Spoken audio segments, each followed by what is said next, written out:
Swing and a drive. Belted deep left. Walker got a hanger, and he crushes it into the upper deck of the Western Metal Supply Building. 2-0 St. Louis. That's what it sounded like over the weekend. Jordan Walker with another home run for the St. Louis Cardinals alongside Alex and T-Bone on BK. We are officially a quarter of the way through the regular season for the St. Louis Cardinals. They are 23-17, Alex, and we have had some really impressive starts to the season. Jordan Walker is now on pace for 45 home runs this season. Alec Burleson on pace for 20 homers and 120 RBI.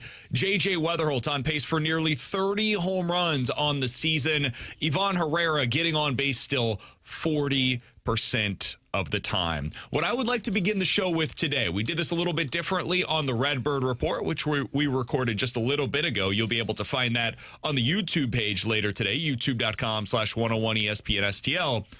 At the quarter mark of the season, who is the player that you believe, A, will improve still the rest of the way, and B, the player that you believe will regress from where they're at right now? Let's start with the positive, and then we'll get to the negative. So who do you believe, Alex, is the player that you would pinpoint that will improve from where we are today to where we are at the end of the regular season? Mason Wynn. I think Mason Wynn's having an underwhelming start to the year, and I think Mason Wynn by the end of this season isn't going to look like J.J. Weatherholt or Jordan Walker, but I think he's going to look like what he looks like every single season. You're an above-average hitter, and you're going to have that elite defense. We talked, I think it was in the office yesterday, about his defense just hasn't looked comfortable, and on top of the fact that he's slugging 351, and I don't think the slug goes up any much, but like his overall play in just terms of a player is like you bury him in the lineup because he just hasn't been good enough for you.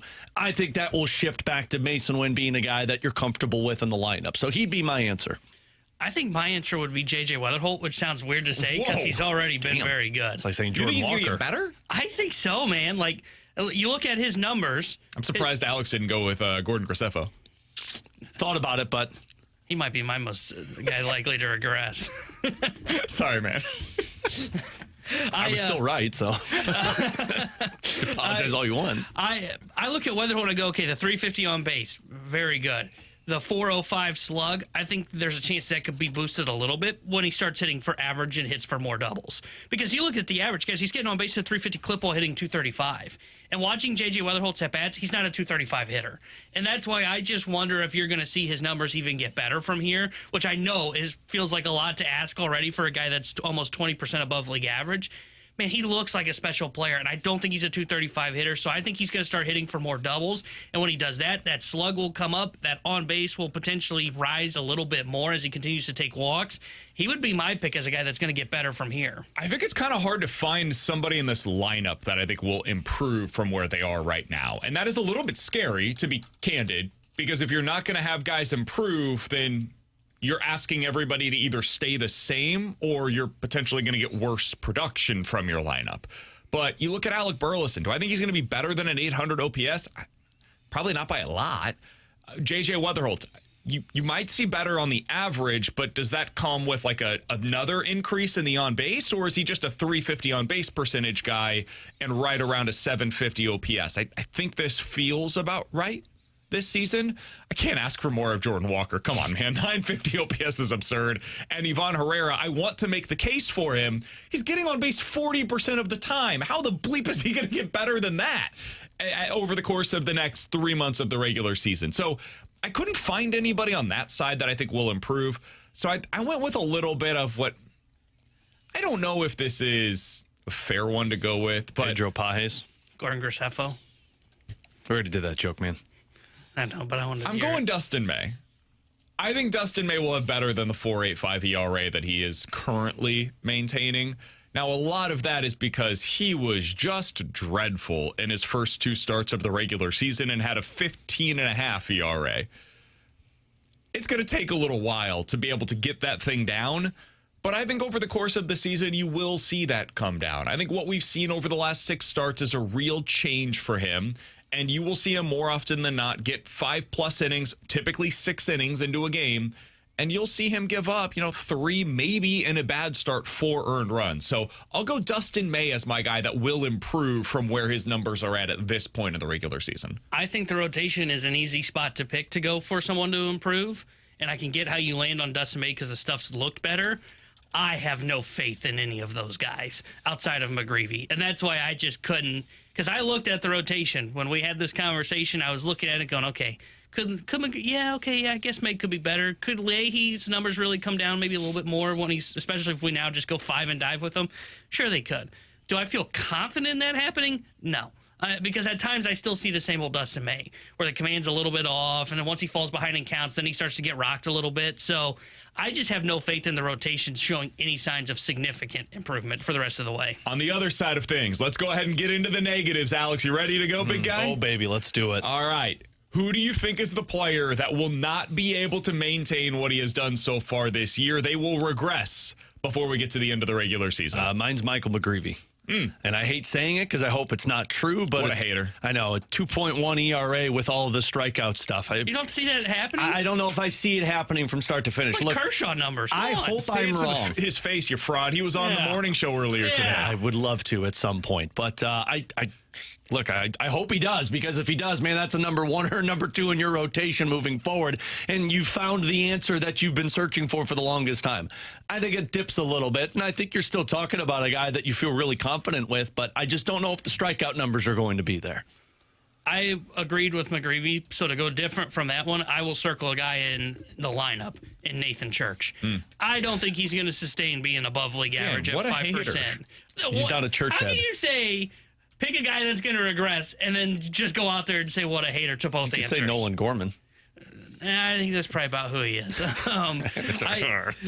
For Church, though, like I said this on the Redbird Report, I think your best case scenario for him is he ends up being like 80% of Dalton Varsho, where he's a Gold Glove-esque defender. Doesn't hit for a ton of average. Doesn't really get on base at a good clip. But, man, when he does hit the ball, it goes very far and he slugs. Because that's kind of what Dalton Varsho's career has been like. 230 hitter, about 300 on base, but he slugs the baseball pretty well. I could see that being Church, but I don't think he's going to sustain this year. There's just too much swing and miss in this game. I think that slug's going to come down. And if the slug starts to come down, on top of the fact that he doesn't have a good on base, his numbers are really going to fall. Are you going to say nobody? Jordan Walker. No. If he says nobody. I know who he's going to say. He says I know who nobody. he's going to say. He's going to say Graceffo. Listen, man. I'm I sorry. feel like a bullpen arm isn't even worth the conversation in this one. They're all going to regress. They're relying on him in a significant way. I almost picked Stanek for the guy to improve the most the rest of the way. So I think what you're seeing from Riley O'Brien is real. The guy's awesome. Jojo Romero is really, really good, and his numbers aren't outlandish already to begin with. I think Soriano is maybe a guy that you could pick for something like this. He does have some walk issues. That's a little bit scary. Stanek, I don't think is going to be a 6.5 ERA, so I agree with T-Bone. I think that could potentially improve. If you're looking for guys that are just outperforming what I think the reality has been for them so far this season, I think really the one guy that I can say that about is Gordon Graceffo. Like, I think Walker is real. Is it a 950 OPS? I don't know, but I'm not going to bet against it. I think what you've seen from Burley and Herrera and Weatherholt, this is real. Those guys are just really good hitters, and there's not really anybody else in the lineup that's producing at this crazy level so far. So if I'm going to go with, a guy that has a 1.7 ERA on the season, and based upon the traditional numbers, the whip, the ERA, all of this stuff, traditionally it looks really good. I think the guy that's going to fall back to the pack is Alex's guy, Gordon Graceffo. I'll look forward to watching it. He's getting hit as hard as anybody in Major League Baseball so far this year. He is literally in the 2nd percentile. By whiff rate, he is in the 4th percentile. By strikeout rate, he's in the 4th percentile. The only thing that he's done really well so far this year is, he's throwing the ball hard, and he gets a lot of grounders. That's kind of it. So I don't think that's going to continue long term. I like Graceffo. I think he's a really solid middle innings reliever that can potentially give you some length. But is the 1-something ERA going to be sustainable? No, I think it'll be closer to a 4 ERA by the end of the regular season. So he'd be the guy that I would say is going to regress. He's the perfect person to experiment with because he's used in such a high leverage role and a high leverage spot still. So, I mean, if you're going to regress, it's going to be because you're still being used in that position. So he'll be the one that'll be fascinating. I think you're probably right out of all of the bullpen arms. I think Ryan Stanek would be one for me that just continues to regress just because I don't know what it looks like towards the end of the season and how his arm holds up and how much they use them. But I get it. Yeah, I mean, Stanek has a 6.5 ERA. If he gets worse, he's released at a certain point. Anybody want to bet on Brule getting better? No. Then a 5? I've been told he hasn't given up a hard hit rate. If you set the over-under at 5 for his ERA this season, I would take the under. No. No. I think he's been better lately. I think he'll be released at some point, too. I think there's a pretty decent chance of that, but I think he's going to get better before he's released. I think there are 4 bullpen ERA. arms that are really guys that could, you hope they get better, but boy, they could definitely still regress. Like Svenson's a guy that I would hope would get better, but man, he's shown no signs of getting better. Brule would be one of those. And I think like guys like Graceffo, Soriano with their walk issues, Stanek with their walk issues, man, they are just wild cards right now as to what they're going to be the rest of the way. As I was looking through this, I don't know if you guys had the same takeaway as I did. I think the Cardinals, this is kind of who they are. Now, I don't know what the record's going to be long term, because just because you've had success with this style and with these numbers, that doesn't mean it's going to continue that way. Baseball's weird. Some of those sequencing things where, hey, you're getting that runner in, less than 2 outs from third, maybe you don't get that guy in. Maybe Fernando Tatis makes the play in right field. Maybe you do have a few more errors. You have some injuries that you deal with. Like, all of this stuff is going to have to be handled over the course of the season. But when you look at it on an individual basis, I don't see a whole lot of guys that I expect to really wildly outperform what they've been so far. And I also don't see a ton of guys on this roster that I would expect to have a significant regression from where they're at right now, which is a fun place to be as a Cardinals fan. Like, I think they're just playing to their talent level, which speaks to the fact that they're a better team than a lot of us expected them to be at this point. Gives you a lot of answers going into that first year of the rebuild, if that's true. I mean, Jordan Walker's one that I hope he doesn't regress, but I'll be fascinated to see what it looks like as the season goes on. But, I mean, in terms of the hitters, he's probably the only one that I'd put a star next to and say, like, let's see what it looks like at the end of the season. And it's only because of past history with Jordan Walker. But he's proven pretty much everything wrong this season in terms of the slumps that he's gone through. And on the pitching side, again, the 2 guys are McGreevy and Liberatore. I just want to see what it looks like towards the end of the season. But if this is who they are, and you've gotten answers for 2 guys that'll be in your rotation long term rather than what we thought was just going to be placeholders at the front of your rotation now, and at the end of the season or going into next season, they're back into the rotations that you're looking to fill with more guys that you have in your pipeline. And with Libby, like, he's just been mediocre to me. I don't think he's been all that great so far. I agree with McGreevy, though. McGreevy this has been really fun to watch. He's the biggest regression candidate on the team, and that's not saying like McGreevy's going to pitch poorly. Say it to his face. He's just not a 2.18 or 2.16 ERA guy, you know, and he pitches in contact. I think I heard on TMA he's top 20 in Major League or in the National League for Cy Young candidacy. As he should be with what he's just done against we talked about this, the Padres, the Dodgers, and then who's the third one? The Mariners. The Mariners, yeah. Like, he should be in that conversation. It's just, this is going to be that first time where you're going through the entire season as a major league pitcher, and you're going to be going up against guys that get more and more information on you, and that's the part that I just can't wait to see what it looks like at the end of the season. And my thing is, not so much what's he going to look like at the end of the year, because I think he's built for that. I mean, he's to me a 180, 200 inning guy. He pitches to contact. Like, at some point, these balls are going to start to find some holes. Instead of getting that double play with a runner on first, that ball goes into left center field, and now it's runners at the corners or second and third. That's the thing for me, and that's why I said yesterday when we talked about pitchers that have impressed over their last 3 starts, McGreevy was the one for me because he's striking out a guy per inning. If that sustains, okay, I will believe more in what his numbers are this year. But until I really start to see that, I think he's going to settle in around a 3.80 ERA, which is still pretty good for that kind of a pitcher. He's T-Bone. That's Alex. I'm BK. 314-399-9646 is the Air Comfort Service text line to get involved in the show. You can always check us out on YouTube as well. YouTube.com/101ESPN STL. Coming up in 15 minutes, we're going to talk to Derrick Goold. We'll ask him about his thoughts on all of this. coming up here in just a little bit. We will also be joined by Jeremy Rutherford coming up in the 1 o'clock hour. But next, I've got a report here from Ottawa on Brady Tkachuk that I want to get to. Also, what is your confidence level in a bounce-back season for Jordan Kyrou? We'll get into that coming up on the other side here on 101 ESPN.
Mentioned before the break, there's a report out from Ottawa on Brady Tkachuk. It's nothing of significance, but it is worth noting, according to the Ottawa Citizen, Brady Tkachuk and Steve Staios did meet to discuss the Senators' season. That meeting, according to this report, took place, I believe, yesterday. They had previously mentioned, hey, we're going to do this, but Brady was not available right after the season because of the birth of his child.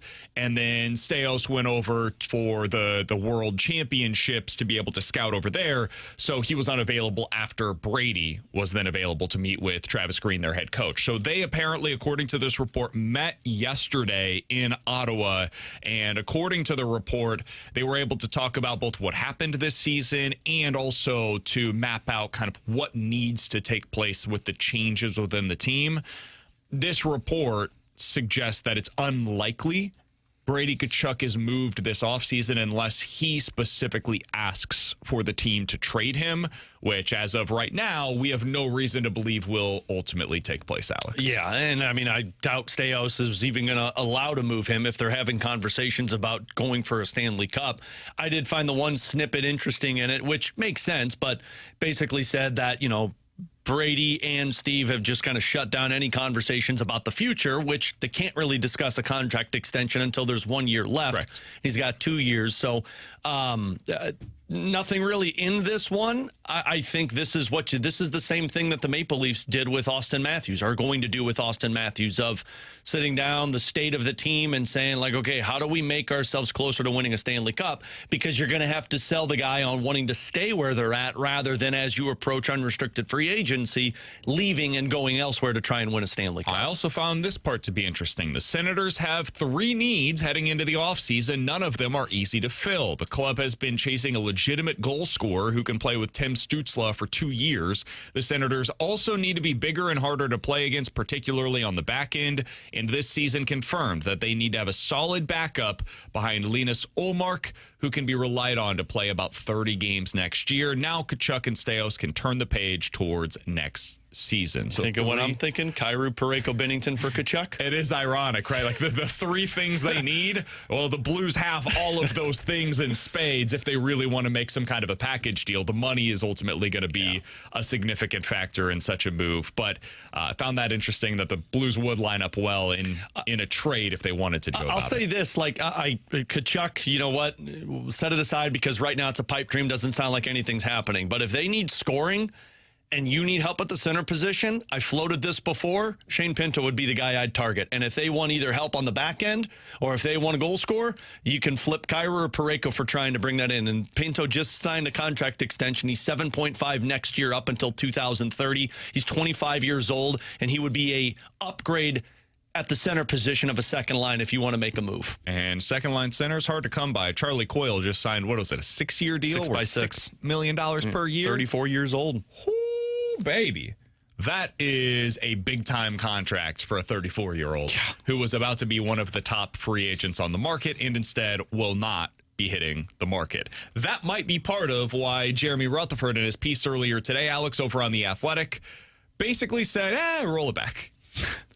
Damn it, JR. Come on, man. In his projected lineup for next season, he had the following: Holloway with Thomas and Snuggerud, Booch with Dvorsky and Kyrou, Neighbors with Suter and Stenberg, and then on the 4th line, Torpo, Finley, and Walker, with the extras being Bergeron and Drouin. In other words, literally running it back. The same team as you saw this year. Carbonneau not on that roster. Defensively, Broberg with Mailloux, Lindstein with Parayko, Fowler with Jiricek. That is the one change of significance in this projected roster by Jeremy Rutherford. On the back end, of course, in net, Hofer with Binnington. Alex, and there's a lot to get into here, but the thing that I want to focus on before we talk to Derrick Goold on the other side is Kyrou's spot in all of this. He is going to be such a lightning rod for discussion this offseason. And it's in part because, hey, man, this is a former 30-goal consistent scorer in the NHL, 70-plus point producer. Even if you think that's disappointing, that is worth $8 million in the NHL nowadays. It's worth more than $8 million in the NHL. Don't believe it? Go look at Charlie Coyle. 20 goals as a center, just got $6 million, 34. What is your level of confidence that he would be able to bounce back if he was back here in St. Louis? Probably at like a 4. Somewhere in the middle. And it's not so much that I think Kyrou, the player, can't bounce back. It's the supporting cast around him. If Kyrou wants to take that step and have the rebound year, the 70 points, the 30-plus goals, Dalibor Dvorsky has to take a massive step, because I don't expect, and Kyrou shouldn't play with Thomas or Holloway this season because that line was so good. And frankly, that's the core you're building around. So Kyrou's either playing with Pius Suter, Dalibor Dvorsky, or Pavel Buchnevich as the centerman. And I just don't believe those types of players bring the best out of Jordan Kyrou. Kyrou is a guy off of the rush. Kyrou is a guy that's not going to get in on the forecheck. You basically have to set him up through the neutral zone for him to score with his release. And I don't think Dvorsky, Buchnevich, or Pius Suter play that way. So I'd say no. There's a chance he has the rebound, but I think it's more likely his rebound would be elsewhere, and he's closer to just being a 50-point player than he is getting back to that 70-point player. T-Bone? I would say my confidence level is about with Alex in that 4 to 5 range, and it's twofold. One, he looked checked out in my opinion this year. So if he's checked out and he's looking for a change of scenery and he doesn't get it, is he going to just suddenly magically turn things back around? I would say probably not. And then the other thing is what Alex said. I don't know that Dvorsky's ready to be a number 2 center, and I don't know if he will become a number 2 center. And if you don't have that center with Jordan Kyrou, I thought personally he would be able to be a guy that could, with his speed, generate his own offense and not need a playmaking center to make that happen. But I do think this year showed that, okay, that's not necessarily the case. He does need someone to help him out in that center spot to help him generate some offense. So I'm at a 4 or a 5. My expectation would be if he's here in St. Louis, it's not going to happen. Now, if he goes elsewhere, I would say the chances increase, in my opinion, that he would bounce back and become the guy he was. Since becoming an NHL regular, this is really the first time that he had a down year. Now, he's had seasons in which he hasn't been an all-around player. Like, you look back to 2023, he was a 73-point producer and it was a negative 38 on the ice. So it hasn't always been pretty in terms of his overall well-rounded play, but he's been basically a 30-plus goal scorer and a 70-plus point producer every season. And then this year happened, where it was a significant step back in terms of the overall production for Jordan Kyrou. I am highly confident that that will be an outlier season for him. And the reason why is because you just don't see this. You don't see guys that were as productive as him early on in his career suddenly become 15 to 20 goal scorers and 40 to 45 point producers. I've got the list for you here. This is in the last decade, players around the same age as Kyrou or younger that had at least 4 seasons with 70-plus points. This is those guys, all right? Excuse me, it's 3 or 4 seasons that had at least 70 points. Kyle Connor, Elias Pettersson, Barkov, Huberdeau, Scheifele, Gaudreau, Sagan, Tarasenko, Tavares, DeBrincat, Eichel, Ginsel, Larkin, Timo Meier, Reinhart, Matthew Tkachuk, Zibanejad, Point, Bin, Kuznetsov. I mean, almost every single one of those players on that list that I just read you is just a really good NHL player. So the idea that Kyrou is just suddenly now going to take this massive step backwards, I don't buy it. I think this is a guy that you can expect to be a 70-plus point producer consistently, and that means 30-plus goals for him. The concern would be Elias Pettersson. And Elias Pettersson has significantly dropped off over the last 2 years. Last year was the conversation we're having about Kyrou. It's like, it's not going to happen again. And then this season, 15 goals and 51 points compared to when he was pretty regularly a 70 to 80-point producer with the 1 year where he had 100 points. And Pettersson has been outspoken about how, he doesn't want to leave Vancouver, but it was reported very strongly last year that it was very uncomfortable between those guys. I don't think the same off-ice issues are happening for Kyrou the same way that Pettersson is, but all of the guys that you put on that list, and you'd have to go through them again for me to confirm this, but pretty much all of them that I heard are top-line players that are getting top-line minutes. No, I think there's a decent number of second-line guys on here. I don't think Kyrou is going to be in the same criteria of those guys where they're going to be playing close to 18 minutes a night and getting number 1 power play unit time. I think this is going to be a pretty close. He was 15.44 last season.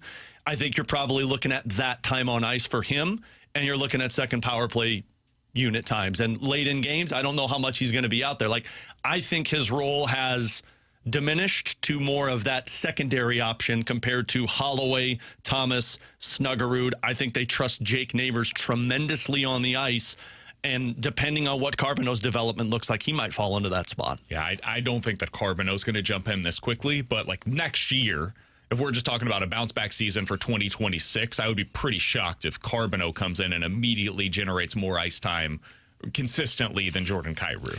He plays a different style. You heard Ott tell us yesterday he's a power forward. He likes to go to the net. He has a dangerous shot. That's the style that Jim Montgomery wants his players to play. Last season, all year long, he just kept saying, we need guys that will go to the front of the net. And Kyrou's not that. Carbonneau could be it. Now, there's going to be defensive hiccups, and I don't know if he's on this roster. That's a really big deal as well. Late in games, yes, but I mean, the more and more he plays, the more confident he gets. Look at how they treated Jimmy Snuggerud this season. So I just would. Snuggerud was also good defensively. Carbonneau could be. I don't know. He's made improvements. Yeah, he might be, but that trust is not going to be there early in the season to where I think he will be somebody that is getting more ice time regularly than Kyrou. Not right away, but man, if the season goes on and he continues to develop it, I could see it. I just don't see Jordan Kyrou being in a spot where the team trusts him to where he's going to be getting those opportunities. He's going to have to score with the opportunities that's given to him, and he did not take advantage of that last season in the second half. Agreed, and this ultimately comes down to the final point on this, which is if you are in Alex or T-Bone's viewpoint, if that's where the Blues are at, they should trade him this offseason, even if that means selling low. If they have my viewpoint, it means, hey, we better get a good offer, otherwise we'll hold on to him. Because we believe in my scenario, this guy could absolutely bounce back. And in that scenario where he does, he's going to have more value this time next year than he does right now. He'll be 28 years old, still with plenty of control, and on a more than reasonable contract for a guy that's scoring 30-plus goals. And if he can prove, hey, last year was the outlier season, I am a consistent 30-plus goal producer. I was hurt. I had a knee issue that I was dealing with. There was some stuff where I didn't have the center that I needed. Like, whatever you believe to be excuses or explanations for his season this year, that will show up.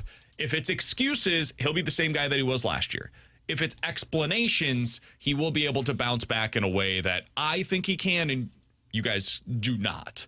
But this is going to be the single most important discussion for the Blues offseason because he represents so much about what they can accomplish via trade and also what the lineup is going to look like in 2026, especially early on. If he's here, it's really hard to find a spot in the lineup early in the season for Carbonneau.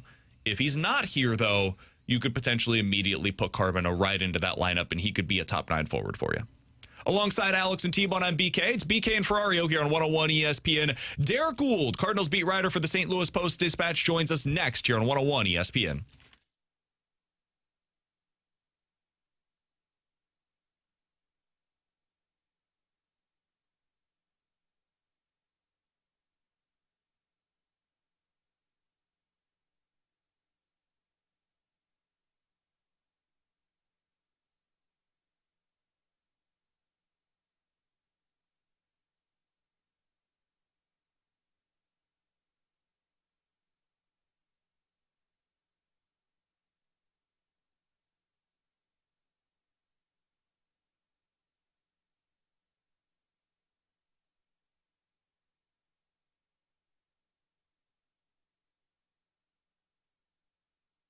Hey, it's BK, and it is time for you to unlock your inner champion. The best place to do so is with my friends over at Victory Men's Health. If you haven't checked them out yet, what are you waiting for? It is time for you to become the best version of yourself. Maybe that means, hey, you don't have the same energy that you once did. You're going to the gym, you feel like you've stalled out, and you're not able to get the same results that you did 5, 10, 15 years ago. Go over to Victory Men's Health, check out what they can do for you. For me, that meant going in, getting that consultation. It's a comprehensive lab work that they're going to be able to do for you. They'll check out a ton of different biomarkers. And for me, I was able to check out where all of my micronutrient levels were at. They were able to get me back on track and find out, where am I deficient? What is it that is going to be able to get out the best in me?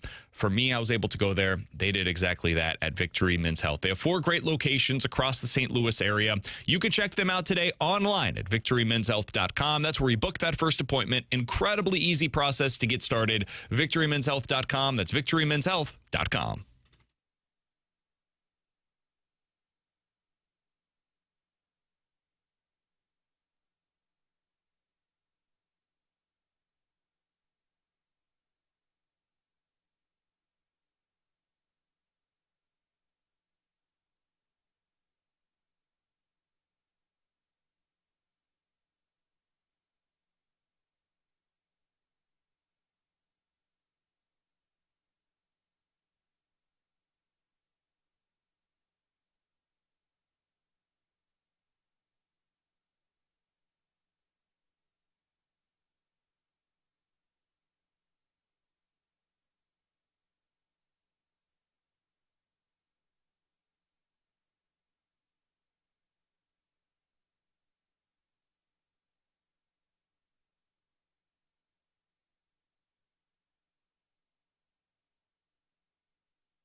Tanner Hendrickson here with the Sports Center update brought to you by Saliga Heating and Cooling. Cardinals back in action tonight as they start a 3-game set at the Sacramento Athletics. 8:40 will be first pitch. Andre Palante will be on the mound for St. Louis. The Sports Center update was brought to you by Saliga Heating and Cooling, a Daikin Heat and Air Conditioning dealer.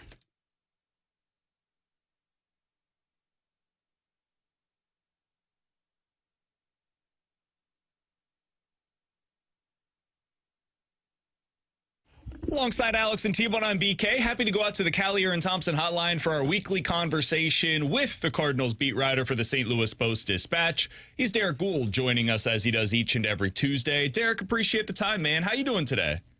I'm all right. Made it to Sacramento, so this is a new experience. I haven't been here. Wow, I think I figured out in like 21 years since I covered the NBA. So this will be new. Check off another ballpark. I heard Michael McGreevy talking earlier today. He was like, yeah, I woke up today. I'm in Sacramento. Kind of wish I was still in San Diego. Yeah, of course. Which is an understandable perspective.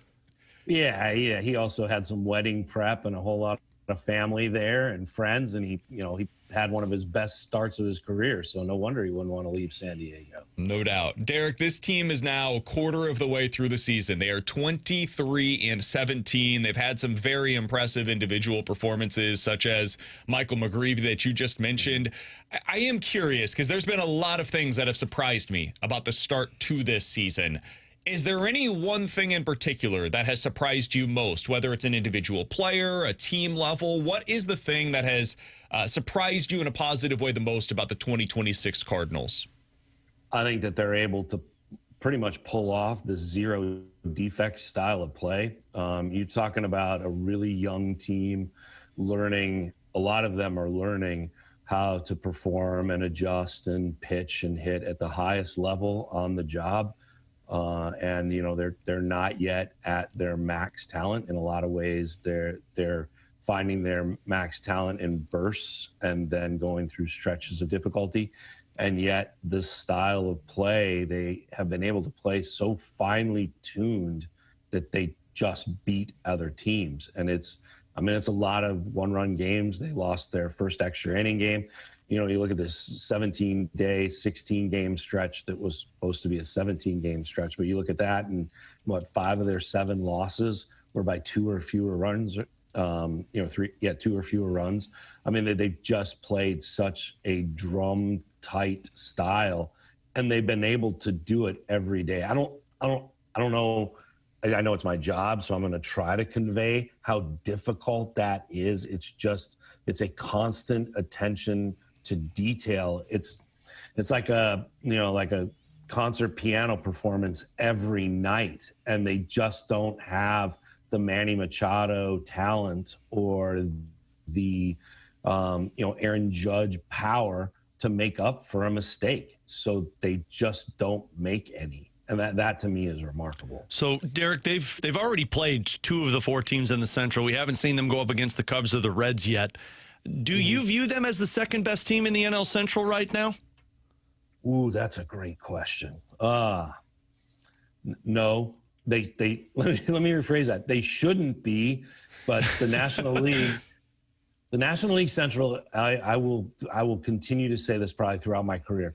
The National League Central is the most hospitable division in baseball. It can make a contender out of anybody. And the Cubs are really good. The Cubs are legit good. They're impressive. Their pitching may catch up with them. You could probably say that about a lot of teams, but they've had some injuries. They have some depth questions there. But that overall team, that position player group that they're putting out there, that is a strong contending team. The Cardinals are playing like the second best team in the division. They absolutely are. They're outplaying these teams that have better pitching staffs. They're outplaying these teams in the division that should have better lineups. So they're playing like that. I'm not sure if you're asking, are they going to be the second best team over the next 120 games? That's where the step is harder to take. The Pirates still have a lot going for them, especially pitching wise. And maybe the Cardinals have proven that they're right there behind them because the Reds continue to not play up to their level of ability. We're talking to Derrick Goold here on 101 ESPN. If this thing falls off a bit, Derrick, it doesn't completely crater, but it's not quite what it has been through the first quarter of the season. One team that I think maybe is instructive for what could still be a success is the A's, who they're going up against in this series starting tonight. The A's last year were around... Can I just stop you there? Please. Just real quick. You're about to compare the Cardinals to the nomadic A's. That's where we're at. Sure is. Yep. Yeah. Okay. All right. No, I just want to make sure we're all on the same page. Yep. All right. I'm eager to hear this. Let's go. Okay. So last year, the A's, who, as Derrick said, don't have a home, they've been tanking or doing something similar to that for the better part of the last 5 to 7 years. They've kind of been doing everything they can to make this move, so that way Major League Baseball will be like, all right, yeah, we have no other choice. We got to move you to Las Vegas. So, yes, that is the starting point to how you get here. But now that you get to that place, last year they had a pretty interesting season, Derrick. They were not very good on the pitching side of things, at least in terms of their rotation. But you had Nick Kurtz, who had 36 home runs and was the American League Rookie of the Year. Jacob Wilson was second to his own teammate in Rookie of the Year. Soderstrom was basically Alec Burleson for them. Brent Rooker, 40 doubles and 30 homers, which is a nice piece in their lineup, and they've locked him up. Shea Langoliers has suddenly become one of the best hitting catchers in all of Major League Baseball, which sounds kind of similar to Ivan Herrera, who's in the Cardinals lineup right now. Could it still be a successful year for the Cardinals if they get individually some answers similar to what the A's did a year ago from their young core? Absolutely. I mean, if anything, that is what they're out to get. I think you really positioned it very well. Whatever they get from the sum of the parts and the collective, it was almost gravy. The goal of this season is to have those individuals emerge. If they had a couple of, look, you can look at the A's. I think this is a great point that you made. If I can kind of like summarize it, is like, if you look at the A's, you can go, oh, I see their core, right? Like I see the core to build around, particularly offensively. If the Cardinals can get to this end of the year and go, okay, we can see our core. We see that core group to build around offensively. And if that's Walker in the Rooker role, then that is, that's what they want. That would be ideal to have, Jordan Walker in the Rooker role, and then J.J. Weatherholt.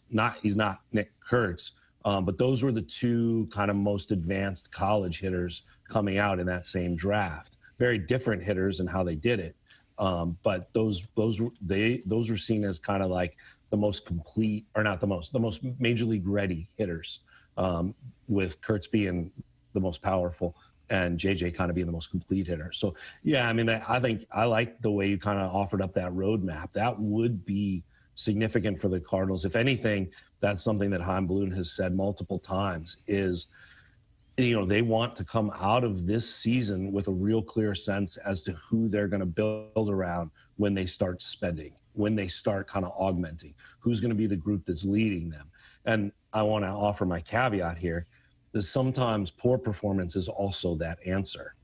They don't, we all think about like an answer has to be a positive, like a Rooker or a Kurtz or, Soderstrom and what they've done. The lack of performance from somebody can also be the answer that, no, they're not part of that core and it's time to move on. So the Cardinals could get that answer too. Derrick, when you're looking at this core of these pieces, because you mentioned off the top, they just don't have the guy that can cover up those mistakes. So you have to play perfect baseball. Do you think they have that frame or that core in place, or are they still one or two players away from getting there?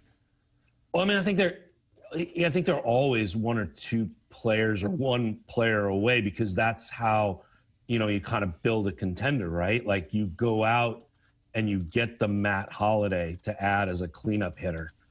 Just to pull a kind of a historical reference, or you go out and you add the Rafael Furcal at the trade deadline to complete an infield. There's that one player who's better than who you have that you kind of target and then go out and get, and that's how you augment and kind of propel a team into October.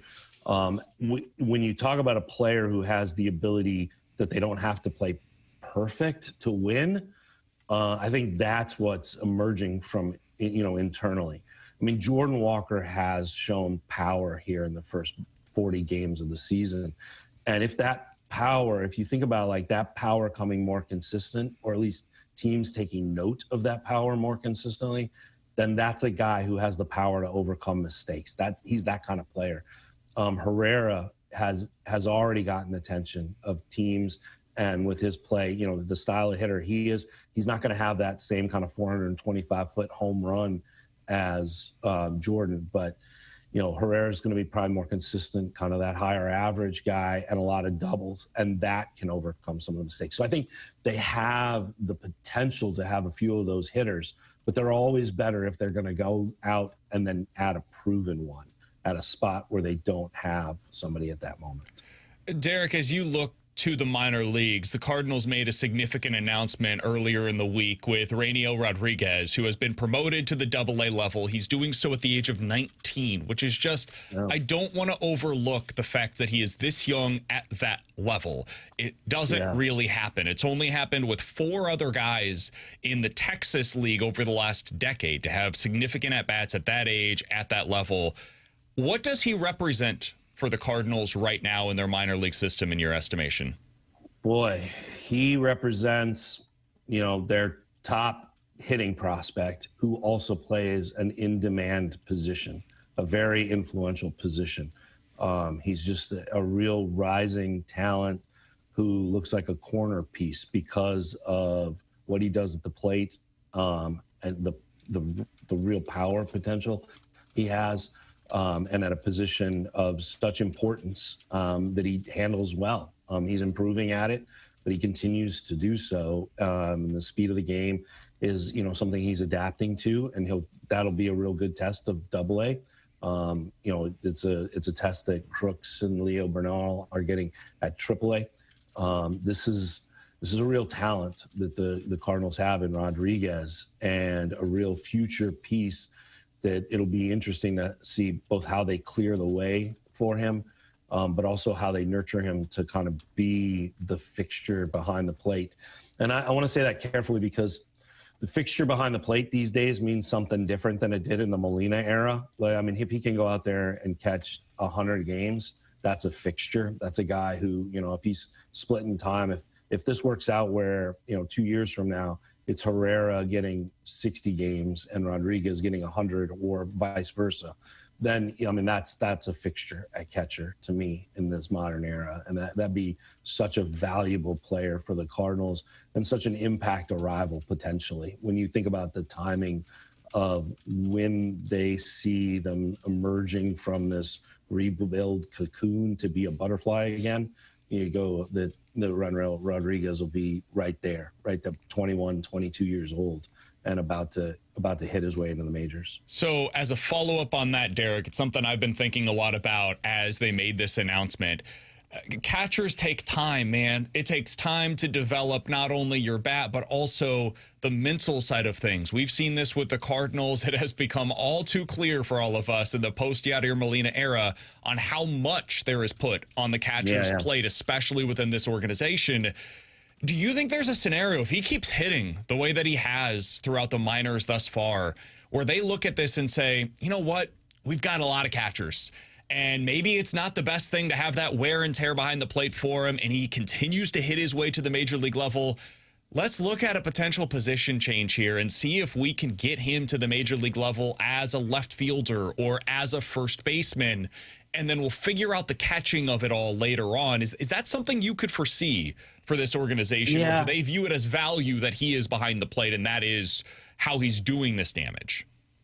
I don't see that as an either or. Okay. I think both of those things are in play. You know, I mean, look at Herrera. I mean, at Herrera, you can almost really follow his path to the majors and see how Rainiel Rodriguez would follow it, right? Where there was a need for a catcher.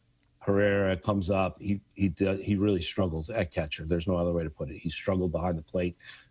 He struggled, you know, patrolling the running game. He struggled calling games, prep, all that stuff. But he could hit. And the bat was eventually something that they wanted to get in the lineup some way, somehow. They've done it at DH. And he felt he could improve at catcher, and he's done that. I think he deserves his flowers for what he's done this year behind the plate, the first 40 games. I'm not necessarily a real believer in catcher's ERA. So, especially when he's assigned guys, and one of them is McGreevy, who happens to have one of the lowest ERAs in the majors, so I mean, that's a hard thing, but you watch like the games and individual and what he does. And, I recently talked with him and some of the other folks just about what he was doing in some of these recent games, how he was able to improvise, how he flipped the script, what he did to set, to kind of change the look of some calls later in a game for a starter. And they're really impressed with how improved he's gotten.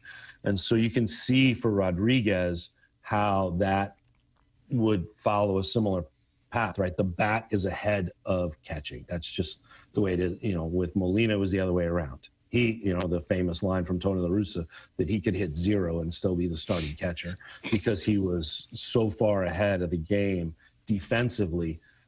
Similar to like a great defensive shortstop, right? Who is so great defensively that they get the time because they can be relied on in the field to learn how to hit at the major league level.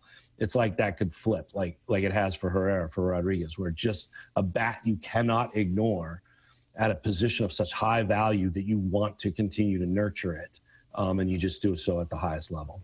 Derrick Goold covers the St. Louis Cardinals for the St. Louis Post-Dispatch. That is where you can read all of his fantastic work covering this team. We're a quarter of the way through the season, a lot of runway to go for the Cardinals. They continue tonight against the Sacramento, Oakland, Las Vegas, nomadic Athletics. Here on 101 ESPN. We enjoy our conversations with Derrick Goold. Derrick, appreciate the time as always, man. Enjoy your time out there in Sacramento. We'll talk with you as the Cardinals return home next week. Yeah, I'm eager to explore a new old place, so this will be good. I've heard it's changed quite a bit since the last time I was here. Like the Kings playing a new place, so this is how long I've done this thing. They were telling me all about the new arena. I'm like, all right, so this is cool. And a AAA ballpark, so it should be good. Lots of offense. It'll be fun. Derrick, appreciate the time, man. Thanks, guys. You got it. That's Derrick Goold joining us here on 101 ESPN. Cardinals back in action tonight at 8:40 with Andre Palante on the mound. He mentioned it. I'm expecting a lot of offense in this series. It makes sense. And honestly, it would be fun to watch. When you get these two teams with the star power that both of them have and Cardinals potentially have, that would be very exciting baseball to watch. I think you're going to It's not T-Bone's brand of baseball, but... Oh, yeah, I'm more of a pitching guy. Yeah, but there's definitely going to be slugging. Like, those Colorado series? Yeah, it'll be like that. Where it's like a race to 7, probably. That'll be how you win this game, or series, I should say. If you missed any of our conversation with Derrick Goold, check it out on the podcast page. 101ESPN.com or the free 101 ESPN app is where you go to find it. That is all sponsored by Schaefer Door Company. We'll talk a little bit more about the comparisons between the Cardinals and the A's coming up here in about 10 minutes. But next, 314-399-9646 is the Air Comfort Service text line for questions and answers on BK and Ferrario.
All right, 314-399-9646 is the Air Comfort Service text line for questions and answers. In just a little bit, we'll talk about the Cardinals in relation to the A's and whether or not last year's A's season could serve as a nice template for what the Cardinals are trying to do this year. From the 314, if you're Doug Armstrong, what's the first move of the offseason for you?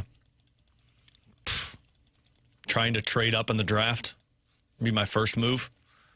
I don't really know if there's another move that can be made because I don't think you're making player trades right now. Probably wait until the draft for it. So that would be the first thing I'm doing is exploring the routes to move up in the draft if I can. Yeah, I was going to say it's probably something involved with the draft, whether that is you're trading Jordan Kyrou and whatever you're getting in return for him, or you're trying to move up in the draft, because that's the first timeline, or that's the first deadline, of the NHL offseason. So it's something involved around that, whether that is trying to move off of Kyrou, listening on Parayko offers, or trying to move up in the draft. I think it's probably one of those three things. Something I'm curious about. A lot of the time you'll see the trade market kind of comes after free agency because the teams will use free agency and say, all right, we're going to go after the top guys there. And if we don't get them, we will then pivot to the trade market. I wonder if this year it's in reverse. Because you don't want to get the free agency market stinks. Yeah. And so you could almost use that as a supplement of, all right, we're going to try to explore the trade market first, see if we can get a guy that's already locked in on a contract. And if we can't do that, then, we'll bite the bullet and go ahead and go sign somebody in free agency. So for that reason, I think it's seeing what's out there for your veterans. Yeah. What is available right now for Colton Parayko? What is available right now for Jordan Binnington? What's out there for Booch or Kyrou? What's out there for Pius Suter, who does not have any no-trade protection? And is there anything that's worthwhile for us? So that would be my first move, is canvassing the league to see what is the price, what is the appetite for some of our current veterans that are on the team. Well, and if you're trying to move up in the draft, you're going to have to approach those guys prior to it because you have to have an idea if they're going to move their no trades to those cities, because you can't do that on the day of the draft and say, well, we want the 7th pick. You got 2 minutes to call Seattle and then call the Paraykos and say, like, you're going to go here. So you're going to have to get all that stuff done prior to the draft. On that front from the 636, just curious, do you guys think the Senators are a team that players would waive their no trade for? This is always individualized. Some guys want to play on the East Coast. Other guys want to play on the West Coast and so on. Yeah. Alex, correct me if I'm wrong. I think Ottawa is a team that players would probably be fine going to if you're especially a Toronto native. Mm-hmm. So like Jordan Kyrou, for example, I don't think he would be opposed to it. This is purely speculation by me. Yeah. But I would assume he'd be fine with it. You're like an hour and a half away from home. Yeah. So I think so. And especially when you've got Canadian-born players, I think they're more likely to go to a Canadian team versus a U.S.-born player to go to a Canadian team. Now, I'm not saying that's not the case for everybody, but like Justin Falk as an example, I don't think he would have been willing to go to that spot if they would have been interested in him at the deadline versus, I think you could probably talk to the player. It's all about winning for a lot of these guys. Like if I'm Colton Parayko, I'm 32 years old, I want another shot at a cup, and I'm going to be there for 3 years. Do they have a shot at winning the cup for those 3 seasons? If I'm Jordan Kyrou, yes, the criteria is winning the cup, but I'm there for a long time. So is this where I want to take and spend the large sum of my adult life? So I think those are the considerations that come into it. 314-399-9646 is the Air Comfort Service text line. Last question here from the 636. Would you consider sending Gorman down in strictly DH so he can work on his hitting and playing Prieto or Fermin at third in the meantime? No, there's no value in sending Gorman down to the AAA level. He's got to figure it out at the major league level, or he's got to be somebody that's not a part of your future. Yep. And right now, the harsh reality with Nolan Gorman is this is who he's been for 3 years. He has not changed anything. I think he's become a slightly better defender, and overall offensively, he's the exact same profile he's been each of the last 2 seasons. Said this about Kyrou a little bit earlier today. The same thing is true for Gorman. You either are you making excuses for your performance or explanations for your performance. I could have explained away his performance in 2024. I maybe even could have explained it away last season as well. When it happens 3 consecutive years, now those are excuses. And now this is just who you are as a major leaguer, and it's up to us to determine what's the value in this kind of a bat for the Cardinals. But no, there's no reason to send him down to AAA. He's not going to gain anything from that. Yep. I look at Gorman the same way I looked at Jordan Walker at the beginning of this season. In no scenario should he be sent to AAA. If he struggles, cool, keep going, because you're going to get thrown out there every single day, because at the end of the season, I want to have my answer. Yeah, I'm with you guys. No need to send him down, because it's just one of those now where, hey, you're either a big leaguer or you're not. And, and that's what it comes down to. This is who he is. And like BK said, it's a matter of how do you value that? I would say probably not a guy that I would value towards the long-term future of the St. Louis Cardinals because he was supposed to be the best power left-handed hitter in the organization. He's clearly not a power hitter anymore. He's not slugging above 400 for the second straight season, and he's not good defensively at third base. So I would say he's not a guy that plays into your future. 314-399-9646. That's the Air Comfort Service text line. In 15 minutes, we'll play a game of Bet It or Forget It. You guys give us a scenario. We will tell you if we are betting it or forgetting it. But next, would you consider this season to be a success if it resembles what the A's were last year? We'll talk about that next year on 101 ESPN.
On the surface, there's nothing special about a 76-win season for a team playing in a AAA ballpark. That would be the typical response when you bring up the 2025 Athletics.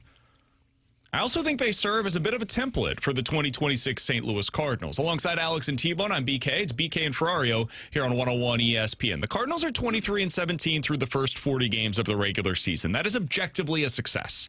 You're 6 games above 500. You've played well against other contenders. You're in the mix for a playoff spot a quarter of the way through the season. You can't ask for a whole lot more. And individually, you look at guys like Weatherholt and Walker and Herrera and Burleson and even in the rotation with Michael McGreevy, there are successful pieces that you are building around right now that are going to be long-term staples for the roster.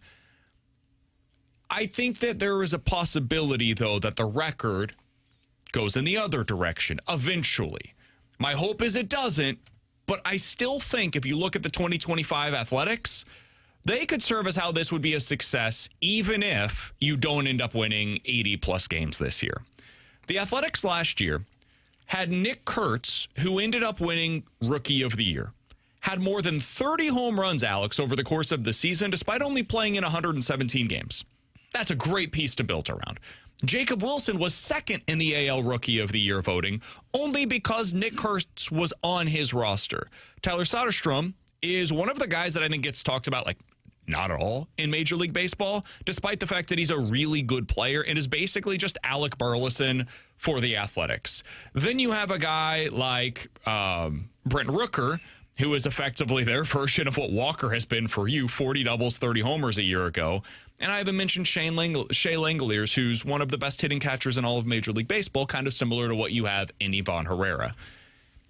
Alex, do you view that as a potential template for how, despite a potentially disappointing, if you want to call it that, finish to the season in terms of your overall record, the Cardinals could still be a success based upon the individual performances? Yeah, because I view a season where you want to have not only answers, but guys that are a part of your core. If you find that out in a season that finishes with 73, 75 wins and miss the playoffs, that's a win. That's a successful season because now you go into the next season saying, well, now we're not questioning what Jordan Walker is. We're not questioning what Alec Burleson or Ivan Herrera is. We've got these answers, and we've seen the production that they can have. You've got the youth of J.J. Weatherholt.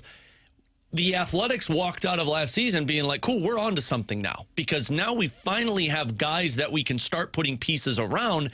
And that's the ground floor of this. Once they continue to develop and once you get seasons like with Nick Kurtz and Langeliers and all of these other younger pieces that are continuing to mold into potential MVP players, well, then you go out and you spend the money or you trade the other assets that aren't going to fit into that window to try and bring in the right guys. That's what Derek mentioned of when the Cardinals went out there and got Matt Holliday. Like, you've got the pieces, you go push and you say, let's go get the other missing piece that we just aren't going to be able to develop. So, yeah, if you finish the season that way, as disappointing as it would be for people because they would taste the playoffs and say like, oh man, they could be better. If you finish missing it with that amount of wins, but that amount of production from those players, man, you're skating out of that season going, oh, okay, we're in a really good position for the first year of a rebuild. Yeah, I think it's a great template for them because, as Alex was saying with the offense, you have the foundation kind of laid with the offense, right? You know Herrera's a part of the core moving forward, Weatherholt, Burley, Walker, those 4 guys. Then you can sprinkle in a couple names as well, like a Mason Wynn at the shortstop position. But I think it fits them perfectly because just like the A's, you don't have the pitching. And the pitching is coming, though. And that's how you kind of exit the rebuild is, okay, you've laid the foundation. And the nice part about this for the Cardinals is you skip the steps that the Athletics kind of had the first 2 or 3 years of that build, which is, hey, we're going to lose 100 games and we're not going to be competitive while also, like, trying to leave Oakland. You're skipping that because the offense was able to kind of show up this year with Jordan Walker emerging, with J.J. Weatherholt being ready right away at the major league level, because this was always my fear entering into this rebuild. And when I would say this in the offseason of, I just don't think it's going to work for Walker, my answer was, okay, well, if it's not going to work for Walker and it's not going to work for Gorman and then we'll see on Weatherholt, who's the guys that are coming behind them? The answer was Baez, who would be closer, Rodriguez, who's probably 2 years away. I mean, you're talking about doing the tough part of not having the pitching, not having the offense, and then you would have been what the A's were a couple years ago. But because you had these pieces in place, take that next step, you were able to avoid the pain of those 90 and 100 loss seasons. So if you go 76 and 86, and it's just really the pitching is the thing that's lagging behind, that's a huge win for the St. Louis Cardinals, because that's how you get out of this rebuild in 3 years compared to 5, which is what it typically takes. Yeah, the A's won 60, 50, and 69 games over a 3-year stretch from 22 to 24. That's the pain. And if you could skip that, that's an ultimate win. 100%. You get to avoid what is an absolutely miserable existence for 3 years. It sucks watching that kind of baseball, so much so that most A's fans didn't watch it. They had 780,000, 830,000, and 920,000 fans in the stands over the course of the entire season over a 3-year stretch. We talk about 3 million fans being the bar for the Cardinals. They didn't get to 1 million fans over the course of a season since 2019. And this is not to criticize Oakland fans. Their team was leaving. The team sucked. There was no reason to go watch them. But that's what it's like to watch a true tanking baseball team. So the Cardinals avoiding that would be huge. The other thing the A's did a year ago, though, they traded Mason Miller at the trade deadline. And they were able to get one of the top prospects in all of Major League Baseball for him. Now, you don't have a Mason Miller in Riley O'Brien. However, you have a guy that's throwing 100 miles an hour with a wipeout slider with multiple years of club control remaining at the age of, 29, 30 years old? Mm-hmm. That's going to be the thing that I'm really curious about for the Cardinals is what do they do if they get to the trade deadline, they're right around 500, and you've got this huge asset that teams across Major League Baseball are going to be clamoring for. And you might have, the Yankees or the Seattle Mariners or the Padres, the Dodgers, the Cubs. You might have teams that are getting desperate to come get that kind of a reliever, and there are not a whole lot of them available across Major League Baseball. And this is a season I saw earlier today, Buster Olney wrote about this over on ESPN.com. Even the teams that are really good don't have great closers right now. There's a lot of teams that are in flux with who's going to save these games for them.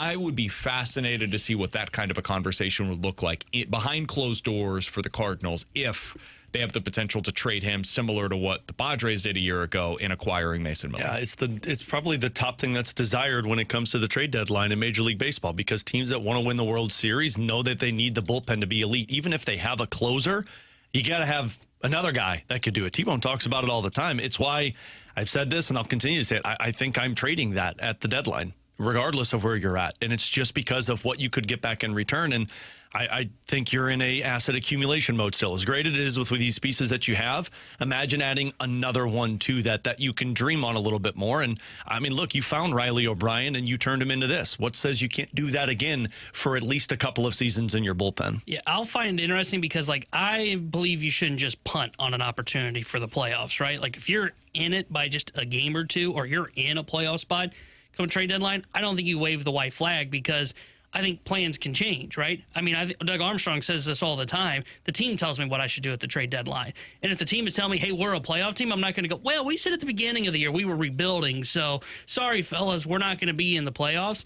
What I find interesting is, you look at the A's, though they ended up with those 76 wins in the season, they were the second worst team in the American League at the trade deadline last year. So the writing was on the wall for what they needed to do. They knew they needed to trade Mason Miller.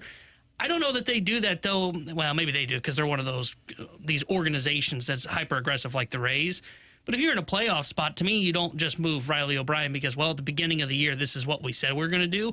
I think at some point you have to say, hey, the team's playing better than expected. It's okay if we hang on to a guy that's got control. The kind of return that they got, I think you have to make the deal.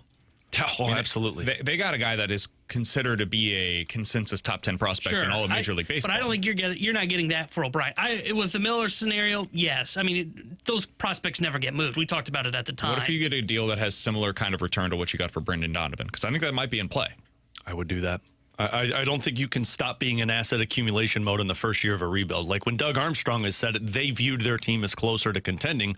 He wasn't right. They needed probably more assets, but I think they can tell you who they are at the deadline, but as a general manager and a president of baseball operations, you also have to be honest where your team's at and say, this is great, but we need more.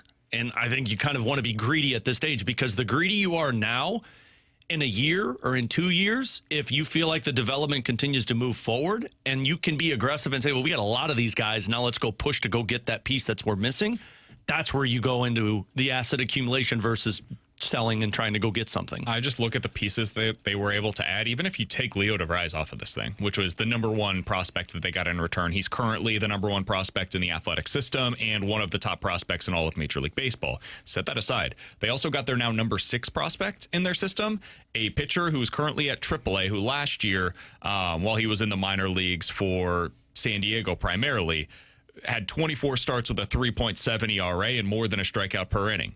Their number 14 prospect was in that deal as well, Henry Baez, who this season is pitching at like the AAA level. Last year at AA had a 2.4 ERA. And then their number 22 prospect is also from that deal. He is a guy who this season is like spending some time at the AAA level / major league level. He's probably going to be a long-term reliever, but he's got some legit strikeout stuff. And last year had a 2.5 ERA over the course of the entirety of the season. Last year at the minor league level had 71 strikeouts in 46 innings. That's a legit reliever prospect. So you got a big-time reliever prospect, 2 different pitching prospects that are close to the major leagues, and they got their number 1 prospect in that trade for Mason Miller. Could you get all of that for Riley O'Brien? Probably not. Unlikely. Could you get maybe 3 of the 4 pieces? Maybe. That'd be a pretty good haul for a guy like Riley O'Brien, who 3 years from now, hell, next year, might not be the same dude that he is this year. That would be hard to pass up if you're the St. Louis Cardinals. But it's got to be a legit conversation because, as T-Bone said, if you're in a playoff spot, it'll be hard for you to go to that clubhouse and say, you did everything we asked of you. You played the style that we wanted. You were locked in on every pitch, and we're now going to take away one of the most important pieces because we believe this is not actually the year that you guys should be contending.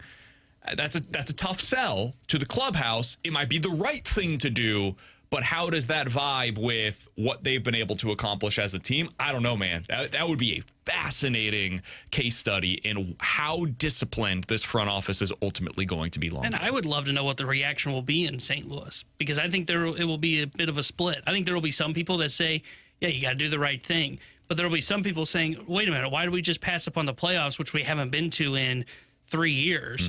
Why are we just punting on that when maybe we weren't going to win a World Series, but playoff baseball is playoff baseball, right? And, you know, these guys, these kids that you have in this core, it'd be valuable for them to be playing in October, right? You may not go on a deep run. You may run into the Dodgers, which let's be honest, wouldn't be pretty. Or maybe you win a wild card round, and maybe somebody else take care of the Dodgers, and you surprise and you go on like an NLCS-type run. I do not feel the need of, if you're in the playoff spot, well, let's play for the future. When I'm not saying you go all in on the present, but I'm going to go by what the teams tell me. The teams tell me, hey, we belong right now in this race for the NL playoff picture. I'm not going to say, well, actually, we don't believe in that, and we're going to play more for 3 years down the road. That's nothing more than projection. Here today, it tells me, hey, we are a good team. I don't care what the projections say moving forward. Alongside Alex and T1, I'm BK. You got BK and Ferrario here on 101 ESPN in 15 minutes. What's the lesson to be learned from what the Giants are doing right now? We'll get into that in a little bit. Better to forget it next year on 101 ESPN.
314-399-9646. That is the Air Comfort Service text line for Bet It or Forget It. You guys give us a scenario. We will tell you if we are betting it or forgetting it here on 101 ESPN. All right, Alex, let's start out with this.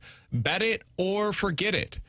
The Hurricanes and Abs both failed to reach it to the Stanley Cup final. Forget it. You could just pretty much put money down that Colorado's going to be there. Minnesota was probably going to be their toughest challenge, and I think they'll have easy access with Anaheim or Vegas. Carolina's the one that I can see an argument for, but I just think Carolina's too good defensively for either of these teams to deal with. So I would say forget it. I would forget it as well. Both of them not making it would shock me. If you said just only one won't, sure. I would say, yeah, I could see that, where maybe Carolina gets upset or somehow Colorado loses. Like that one would be wild. McKinnon gets hit in the face again by a puck, and this time it actually knocks him out of a series. I don't see both. I mean, I think they feel like they're on a collision course towards each other. I'm with you guys. I'll say forget it. If you think that one of them, though, is going to miss, there are some really good odds on other teams to win the Cup right now. Montreal is 10-1, Vegas 11, Buffalo 22-1, Anaheim is 25-1. And if you think Minnesota is somehow miraculously going to come back, it ain't happening. Yeah. But if you do, 40-1 odds to win the Cup for the Wild. Buffalo odds would be fascinating, but I just saw something post that it's been 12, or they have never made the playoffs in their franchise history when down 2-1 in a series, which has been 12 times. So, like, they've never what? They've never come back to win a series when they're down 2-1, and it's happened 12 times, which is the longest stretch in history. I'll ask you. I don't put any value in that because that's not this team. Like, no, I mean, I don't put value in that. Have come back from down 2-1. Yeah, I don't put value in it, especially because like they haven't been there in 17 years. But I do put value in the scenario of you're down 2-1, and if I'm not mistaken, it's in Montreal. So unless you pull off some crazy upset, you're going to probably be down 3-1 in that scenario. So I can understand the logic, but yeah, I'm with you. 17 seasons without making the playoffs, so it's hard to sit there and say it can't happen for this team. Teams that were up 2-1 go on to win 70% of the time in the NHL playoffs. When they lose Game 4, though, it's only 51%. So if you think they can win Buffalo's Game 4, you've got a real shot to be able to come back. And if you lose this game, though, 91% of the time you lose. And Buffalo's making a goalie change tonight, so that always screams a little desperation for me. Works last night for Colorado, though. Colorado made the goalie change, and they were able to get back on track. Yeah. I just laugh because Colorado is in such a different spot than Buffalo, in my opinion. Like I think Colorado could put any goaltender out there and have success compared to Buffalo. Like their identity has been their goalie that's stolen a few games for them. It's 5-1 in the last game before making that switch. So. That's the weakness. If you have any belief Colorado loses, and I don't know what the odds would be of one of the teams beating Colorado in the Cup final, that's their weakness is their goaltending. You just got to get a team that can put the numbers up on them. Guys, bet it or forget it. You would rather make a trade of Parayko and Kyrou to San Jose over the Chicago Blackhawks for their pick? Well, because I'm getting a higher pick, yeah. I'd rather get the Sharks one. Am I missing something? No, my thought process here is you're trading with the team. So, like, yes, bet it or forget it. Hold on. I think I framed this one incorrectly. Yeah, because what I'm trying to say is bet it or forget it. It's a steeper price to pay to get the second overall pick versus the fourth overall pick with the player, if that makes sense. I might have confused myself here. I had this in my head earlier today. T-Bone, you might just need to take this one. I am too. You might need to take this one. Guys, bet it or forget it. I had this one so confused in my head. I need to brainstorm this for a minute. Yeah, I don't trade with the division rival, and I get a better pick. I would have liked that option, please. I had this one framed so differently in my head. Guys, bet it or forget it. The Cardinals will have a top 10 bullpen in baseball from this point on. Top 10's aggressive. I'll say forget it. Yeah, I'm going to forget that one. Middle of the pack, though, I think is realistic. Where are they at now? Overall, I'm not sure. Right now, but since that's the month of May has started, they are 7th in ERA and 11th in strikeout percentage. And a big part of that, and the reason I brought this up, is because you've got Soriano, who's starting to miss bats and moving into a high leverage role. Stanek's been very good, as we mentioned yesterday, even though we didn't put him in the circle of trust. He's had, I think it's 6 or 7 straight outings without allowing a run, and he's striking guys out and not walking guys. If you have a four-headed monster in your bullpen, you're going to be able to start to climb the ranks, and that's also why you potentially start to trim some of the fat off of that bullpen, where maybe Swanson doesn't turn around and you replace him and take a shot on somebody else like a Gastelum that's down in the minor leagues, or same with Brule if you end up moving on from him at some point and take a shot on another lefty or righty in your bullpen. 314-399-9646. That is the Air Comfort Service text line for Bet It or Forget It. You guys give us a scenario. We will tell you if we're betting it or forgetting it here on 101 ESPN. I figured mine out. Cautiously going to go back over to Alex. I figured it out. Before we get to the text line. Bet it or forget it. You'd rather trade Kyrou and Parayko for the second overall pick, or just trade one of them and your draft picks to get the fourth overall pick? All of the which draft picks am I trading? Probably 11 and 15. And then just so one player, 11 and 15. So let's say in the scenario you're trading Kyrou 11 and 15, keeping Parayko, drafting fourth, Kyrou and Parayko, and getting the second overall pick. I'd rather get the second. Because you're keeping your picks as well. I get one of Stenberg or Malhotra. Or Malhotra, sure. I mean, McKenna maybe if he falls, who knows? Depending on what happens, I'll probably go with one of those two guys. Yeah. But maybe Malhotra, I'm not opposed to that. Yeah. And I still get the 11th overall selection, where if I don't get Malhotra at 2, I could potentially take a future middle 6 center at 11. Would you consider the Blues in a rebuild if you looked at it that way? No. Like if you traded just Kyrou and Parayko and got the second overall pick? No. Because typically when you're hear already in kind of a rebuild. Sure, but like for people that think they could be competitive, like you hear somebody that's drafting 2nd, 11th, 15th, and 31st, you're like, man, all you're doing is stockpiling assets. Yeah, I wouldn't view them that way because I think they've kind of been in a rebuild and haven't admitted it yet. Yep. I mean, look at the last three of the last 4 years, they haven't been a playoff team, and the one time they were, it was a hot 25-game stretch. So, no, I wouldn't view it that way, but I would agree. I would trade up for the second overall pick. One, like, you move on from Kyrou, which I think is a must in the offseason. 2, you're trading Parayko, which isn't a must for me, but he doesn't really fit the timeline, so I'm open-minded to moving him. And I move him and get the second overall pick where I can take whichever option is available there while also keeping my other 3 assets in the first. I knew I had that scenario played out better earlier. Man. I had faith in you. Never once did I. No, you didn't. You were ready to move on. And I understand it. You felt very lost. Yes, it was. Is the Air Comfort Service text line. From the 636, Bet It or Forget It, Mason Wynn finishes the year with more home runs than Nolan Gorman. I'll forget it. I'll forget it. I would forget it too. Is that like a thing right now? Is that why that was brought up? I can't imagine. Gorman's got 5. How many does Wynn have? 1. Yeah, I was gonna say I didn't think this was true now. Sure, too. Gorman won't be on the team, and then you hope Wynn has more. Yeah. From Harrison's brother Master, this is gonna be one that Alex loves. Bet It or Forget It. The Blues will risk losing fans if they come back with the same group of players next year. Calm down over there, Harrison's brother Master. Yeah, I would forget They're gonna be fine in attendance. I mean, look at what they did last year. Yeah, they were bad stretch. and they sold out. Pissed me off. I'd take Luca to these games. We tried to find tickets, and it's like, hey, $100 Blues fans, chill. This team's no good, man. Your press pass. Come sit upstairs with me, man. Yeah. Luca can hit me with shins or with those shin sticks. Yeah, dude. From the 314, Bet It or Forget It. The Blues add at least 2 new players to their second line this offseason. Forget it. I think if you're adding 1, and that would be it. I agree. Either a center or a winger. I'm open-minded to them adding someone there, but like 2 guys?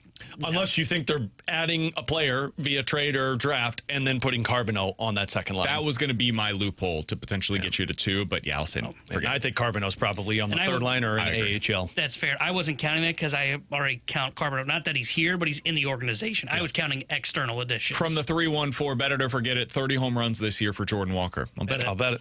I'd be surprised at this point if he doesn't get to 30, barring injury. Yeah. That's the thing that can always set this thing aside, but we can't predict that. 314-399-9646. That is the Air Comfort Service text line for Bet It or Forget It. If you guys have a scenario, go ahead and get them in on the Air Comfort Service text line for Bet It or Forget It. Last thing here from the Devil's Crotch. Okay. Bet It or Forget It, Walker will finish top 5 in the MVP. Oh, I'll say forget it because I don't think he'll have the home runs to be in the top 5. What the hell? I'll bet it. YOLO. I mean, like, if he keeps doing this, 900-plus OPS, I mean, he's going to be in the conversation. He'll be up there with Ohtani. Schwarber, if he's back up in that conversation. Acuna. I'm assuming Acuna's. I would assume. I think it's actually Olsen's going to be in the better. conversation. Yeah. Shohei's going to be the winner. Let's be real. We shouldn't vote for him, so okay? set that aside. Work. We're focusing. He said he's focusing on the Cy Young, so don't vote for him for MVP. Cool, this year. we'll get both. Correct. I think there's a real chance of that. Yeah. I think that he'll be top 5 because you look at last year, like Geraldo Perdomo was top 5. Trey Turner, top 5. I think some of the traditional metrics are just going to help him. It's pretty rare that you see a guy 20-plus stolen bases, which is very much in play for Walker, 30-plus home runs, playing quality defense in right field, and doing it as surprisingly as he is, kind of similar to Perdomo in that regard. I think you get top 5 in the conversation if you end up in that spot. All right. Alongside Alex and T-Bone, I'm BK. In 15 minutes, we'll dive into the junk drawer. But next, what's the lesson from what's gone wrong for the Giants this season? We'll talk about that next year on 101 ESPN.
Tanner Hendrickson here with the Sports Center update brought to you by Saliga Heating and Cooling. Cardinals tonight start a 3-game set at the Sacramento Athletics. 8:40 will be first pitch. Andre Palante is on the mound for St. Louis. The Sports Center update was brought to you by Saliga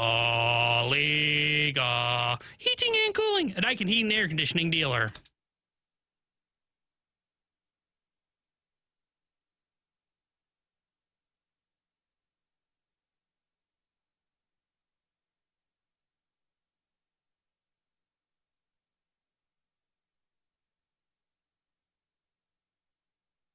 The Giants stink, guys. They're terrible. Yeah, but they have fun viral videos of their outfielders celebrating. What was that? Yeah, That's the weirdest celebration I've ever seen. I mean, that is I've certainly seen a some weird choice. celebration, but For anybody that hasn't boy seen Bader it, come up with that? your boy Bader's the one that probably steam-headed it. it's 3 guys humping the air in the outfield. It's not considered There's no the air. other way to It's see not it. considered the air when they're huddled up doing it. I guess each other. It's Yeah. really the better. Like they're in a triangle and the 3 it's guys not are humping centi- the air. It's not PG. human centipeding it. It's PG-13. in the middle. That's our baby. Oh, yeah, that's probably fair. Yeah. Clothes are on. Of course, obviously. We'd have a PG-13, different. I would We'd say. be opening the show differently if they weren't on. So the Giants are 17-24. This was supposed to be a good team. Like the Cardinals had no expectations and they're pretty good. The Giants had big time expectations and they're dreadful. And it's because their lineup just can't hit. And Alex, this is after they had, the superstar player in Buster Posey come in, and he's like, you know what, we're going to do this a little differently because we've been trying to do the platoon thing. We've been going about this the nerdy numbers, smart guy way. We're going to change things up here. We're going to go get stars. We're going to sign Willie Adames. We're going to trade for Rafael Devers. We're going to get Matt Chapman and then extend him. This offseason, they went out and they got Luis Ariz. They're valuing the guy that hits for average. He's doing that this year again where he's hitting for 310. But they stink. They're no good. They paid a bunch of money for this team, and they're getting awful results from it. And this is a team that's kind of similar in terms of how the last 15 years have gone for the Cardinals. They were great in the early 2010s, and then they went through this stretch where they kind of lost their way. They lost their identity. They go away from their manager, all these different things. And then they're just stuck in mediocrity where they're winning basically 80 games every season. And this was their way out. Is they decided, hey, we're gonna go big. We're gonna go big game hunting with Buster Posey as our president of baseball operations. Cardinals went a very different direction, Alex, where they tried a lot of that. It failed, so they say, you know what, we're going with the homegrown players, and we're gonna go with the Chaim Bloom way. Is there a lesson here from the Giants?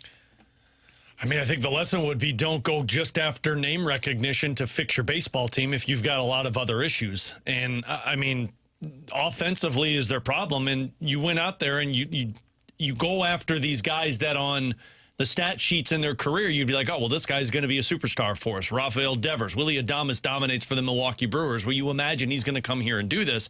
Sometimes when you go after that star player where he's doing things in a comfortable position and you put him in a different spot and ask him to be the star of this team, you can't translate that to a different criteria. So that would be the only lesson that I'm learning from this one. If I look at the Giants and be like, you can't just go out there and paycheck your way to success. Now, the Dodgers showcase the ability to do so, but they're getting unicorns when they do that, where these guys, what was Chapman when they signed him? Was he 32, 33 years old? I think like He's 31. 30, yeah, I think he's 31 because he's 33 now. Devers was 29 last year, 30 this year. Willie Adames is 31 now. So, like, you're getting guys that aren't up there in age, but, they're on the back half, the back nine of their prime years versus when you're getting those guys in the front end of it. That's, to me, the lesson. The lesson is don't bet on guys over the age of 30. It's risky, man. The aging curve is real, and we saw it here in St. Louis. Look at what happened with Goldie. Look at what happened with Arenado. Once you get beyond the age of 30, there is real risk associated with the decline of these players. Now, it doesn't always happen.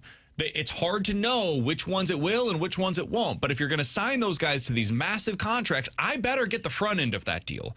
And this is why you go out and you sign, somebody like a Juan Soto or a Trey Turner or Bryce Harper or Manny Machado, because you do get the first 5 years of the contract before they get to the backside of the aging curve where it's not guaranteed they're going to be bad, but it's possible. And you could run into some of those lean years at the back end. The other thing is, it's a reminder of how important it is to develop some of your own guys. Look at this lineup, man.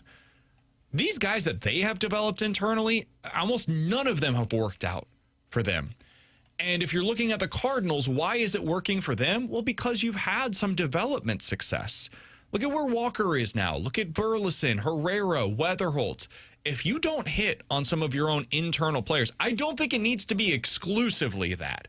I think eventually you've got to go out there and make the big move. And yes, it's going to be a risk, but you got to do it. You also need internal players that can help to boost you, especially as they are at that young age where they can offset some of the decline from your 30-plus-year-old players. But the Giants don't have that. They haven't had that.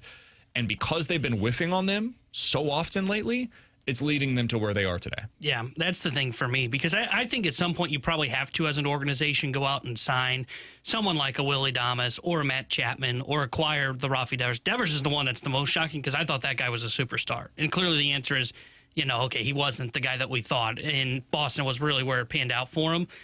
But the reason I bring that up is I don't think it's so much they got over-aggressive in the 30s, but it is they got over-aggressive in the 30s because they didn't develop those homegrown guys, to your point. Because as you said with that age 30 curve, once you hit that, it's one thing if you've got one or two of those guys, not when your whole roster is exclusively that, right? Like when you look at that roster, to your point, I mean, it's hard to find a homegrown guy, right?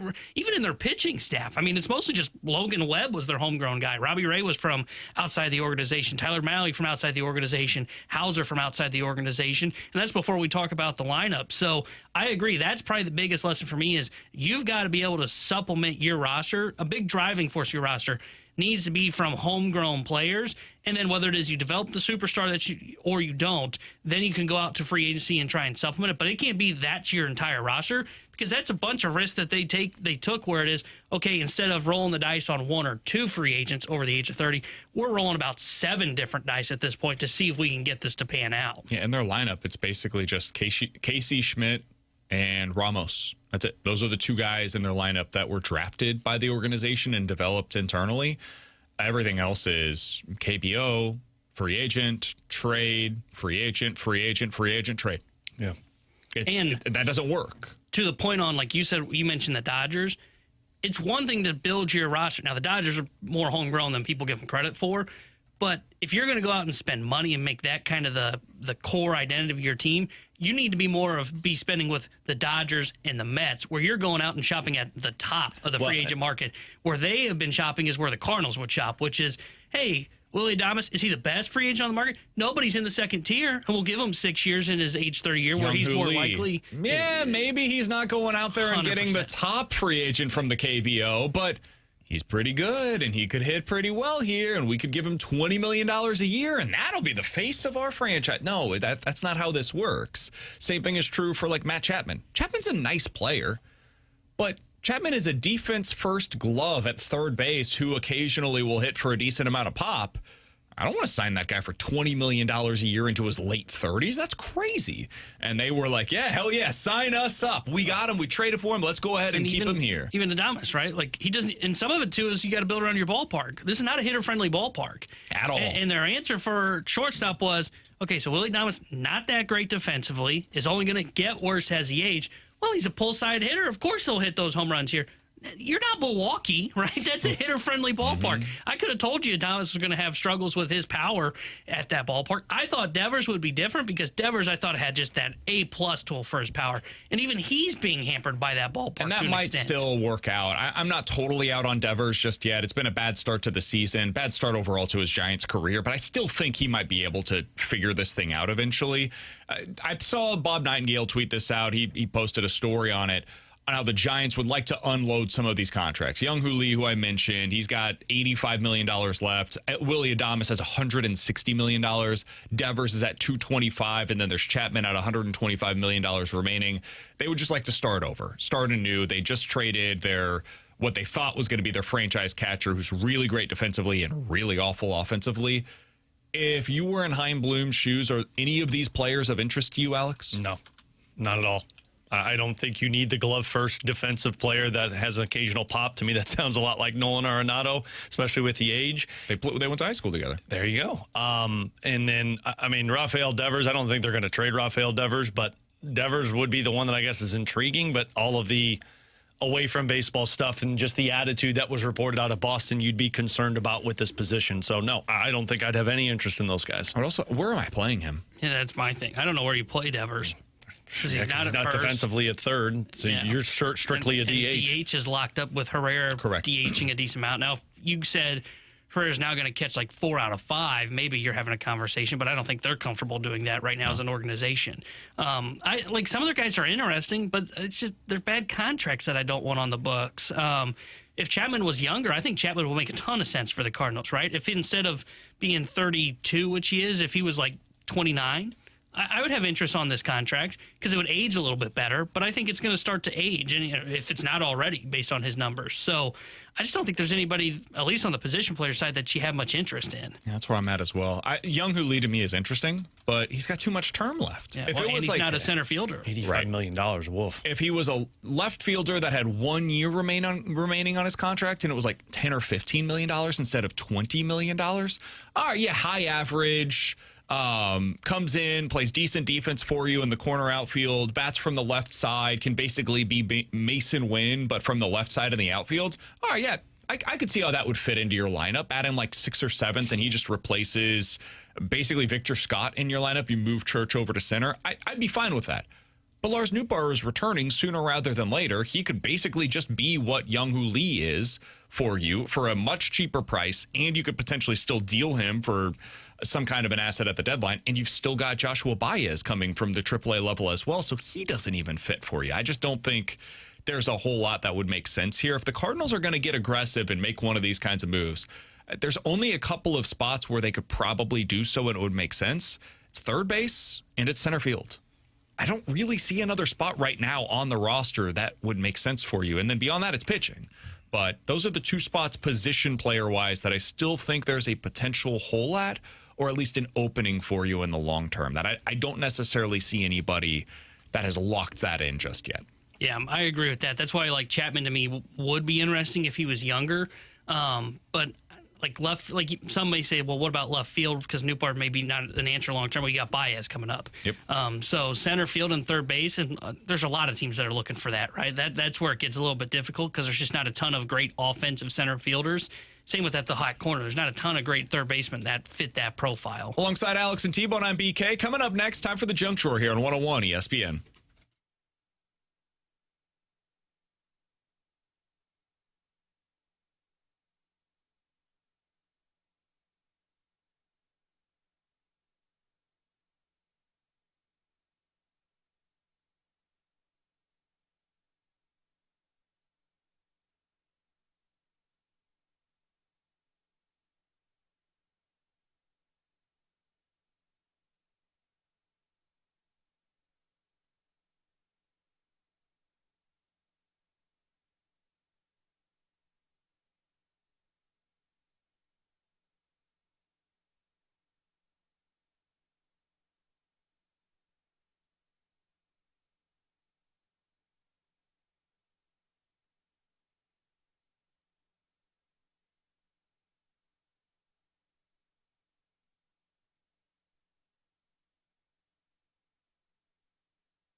Alongside Alex and T-Bone, I'm BK. It's BK and Ferrario here on 101 ESPN. We're going to talk to our friend and Blues insider for The Athletic, Jeremy Rutherford, here in just a little bit. But you guys are both off tomorrow. Yeah. See ya. Alex is out. T-Bone's out the rest of the week. I'm going solo tomorrow. I'll be having some help with some friends here. Man, how do you have tone when you're by yourself? I'll find a way. Can you have tone with yourself? Yeah, absolutely. T-Bone, what's the plan? You're going to Memphis. What's on the docket? One of my favorite places to go to. T-Bone, he's about to just cause so much tone with your decisions. I'm hoping tonight curious. we're going to get down there probably 8, 9 o'clock maybe. Go down Beale Street, get some drinks, maybe some dinner. BB King's, hit it up. That's where I was thinking we might go. So we'll do that tonight. We're staying down by the Pyramid, somewhere in that area. Oh, nice. And then tomorrow we've got tickets to the Memphis Redbirds game because they play like at 11 o'clock. Minor league baseball, baby. Yeah, minor league baseball. So we'll do that in the afternoon, and then we want to go see the studio. Why can I not remember the name? I just talked about this yesterday with the big boss in the building. The studio where Elvis Presley and some artists recorded their that's Sun Studio? I think Sun Studio. So we're going to definitely go see that. We'll probably get some Memphis barbecue at some point. That's the only things that are planned right now. We might do the Civil Rights Museum that's there as well. So there's 2-3 things that were definitely on our agenda, but otherwise it's kind of we're going with the flow, and we'll just see how we're feeling, what we want to do that day. We're only there for 2 nights. So. Oh, you are? Okay. Yeah, we're there Silky tonight, O'Sullivan's is a must. What? Silky's. You'll see it. It's one of the big bars in Memphis on Beale Street.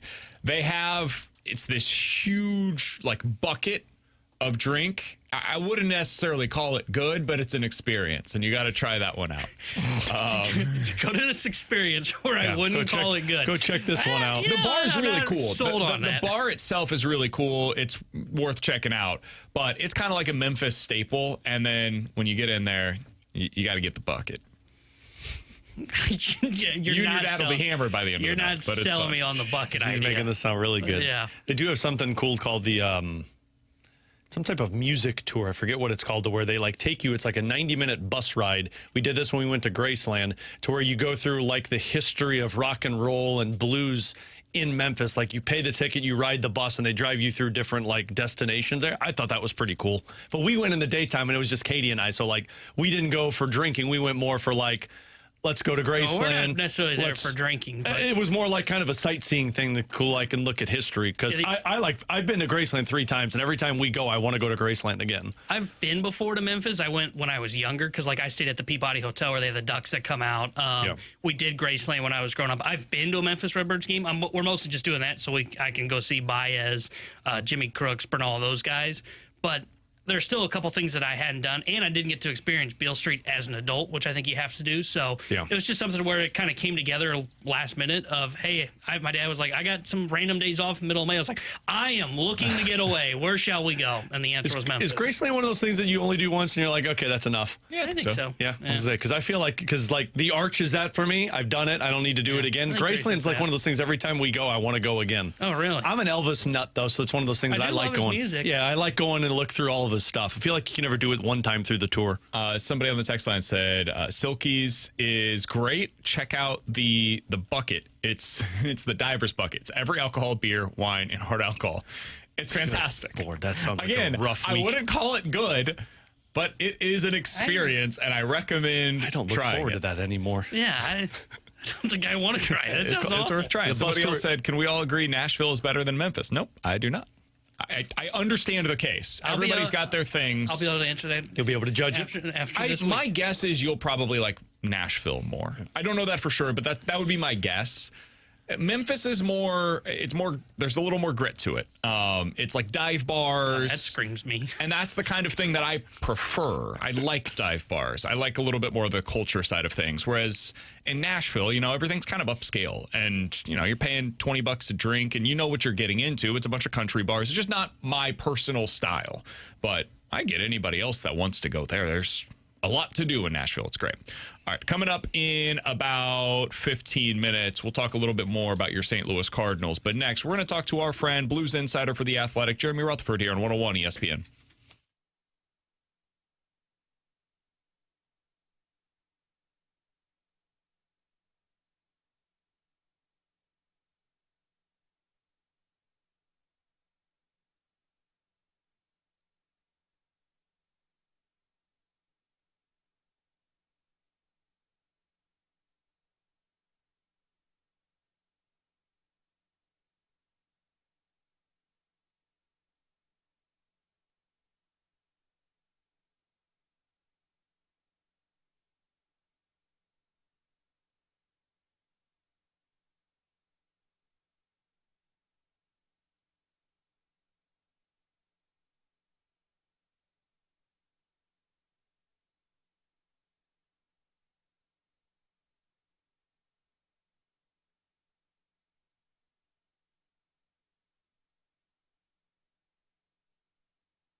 Alongside Alex and T-Bone, I'm BK. Happy to go out to the Kiley and Thompson hotline to be joined by our friend, Blues Insider for The Athletic. He's Jeremy Rutherford here on 101 ESPN. JR, appreciate the time as always. So you decided your piece from last week didn't get you enough grief, so you just wanted to write another one about the Blues rolling it back? Way to lean into it. Yeah, what a great welcome. Thanks a lot.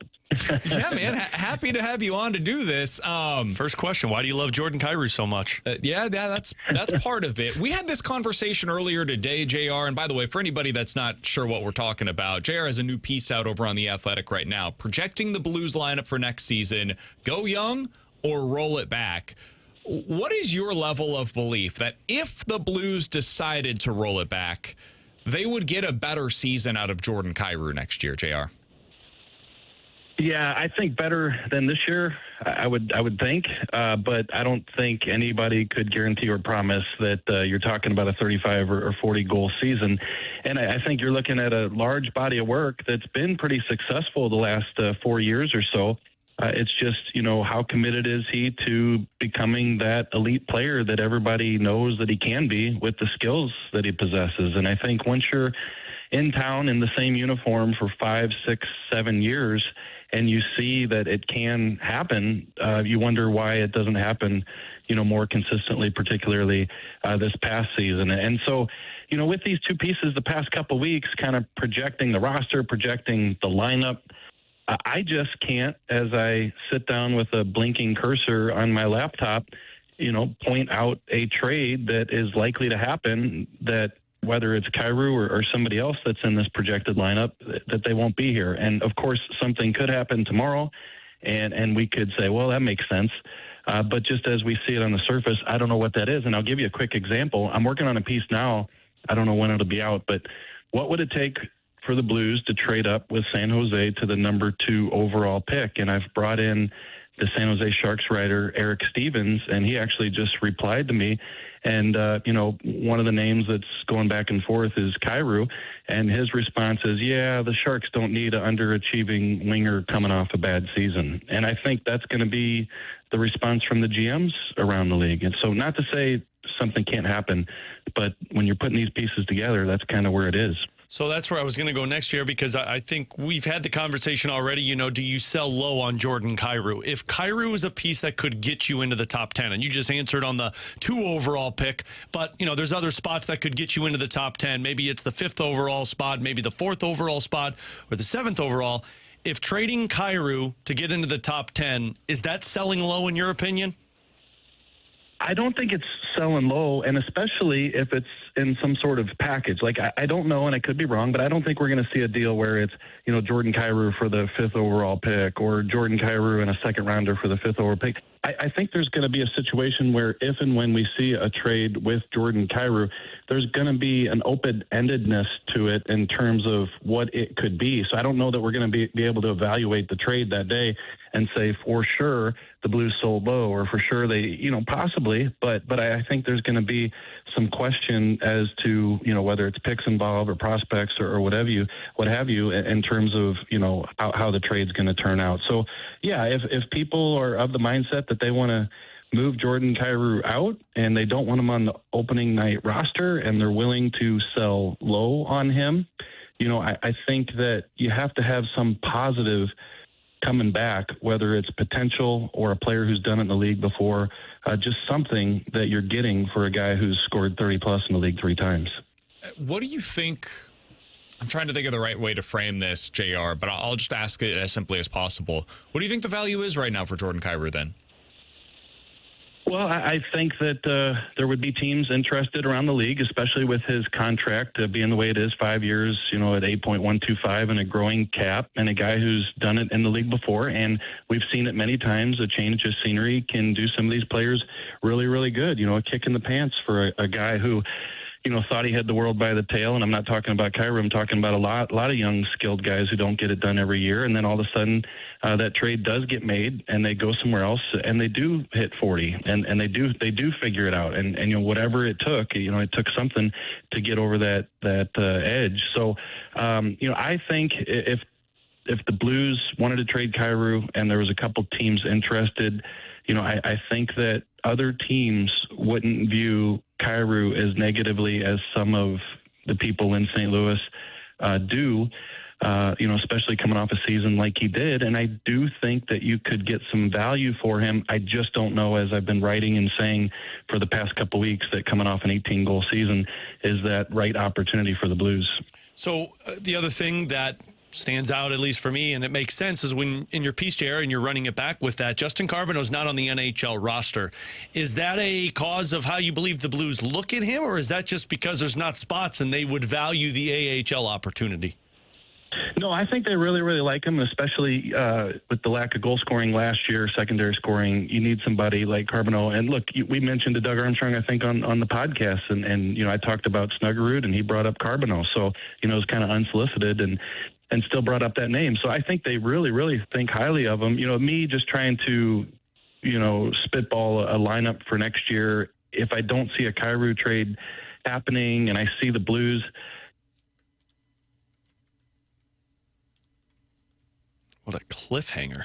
Man, I think he was really about to give us something. I think he was about to tell us Carbonneau's going to be a superstar and he's going to be on the top line. It's just about giving him an opportunity. It was right there. I think JR timed that too. He was like, I'm going to set these guys up and then hit the end button just to see if I think that's more seeing if Tanner's paying attention. And T-Bone, the moment it happened, on the phone. I have no idea what he was about to say there, but I've got to find out.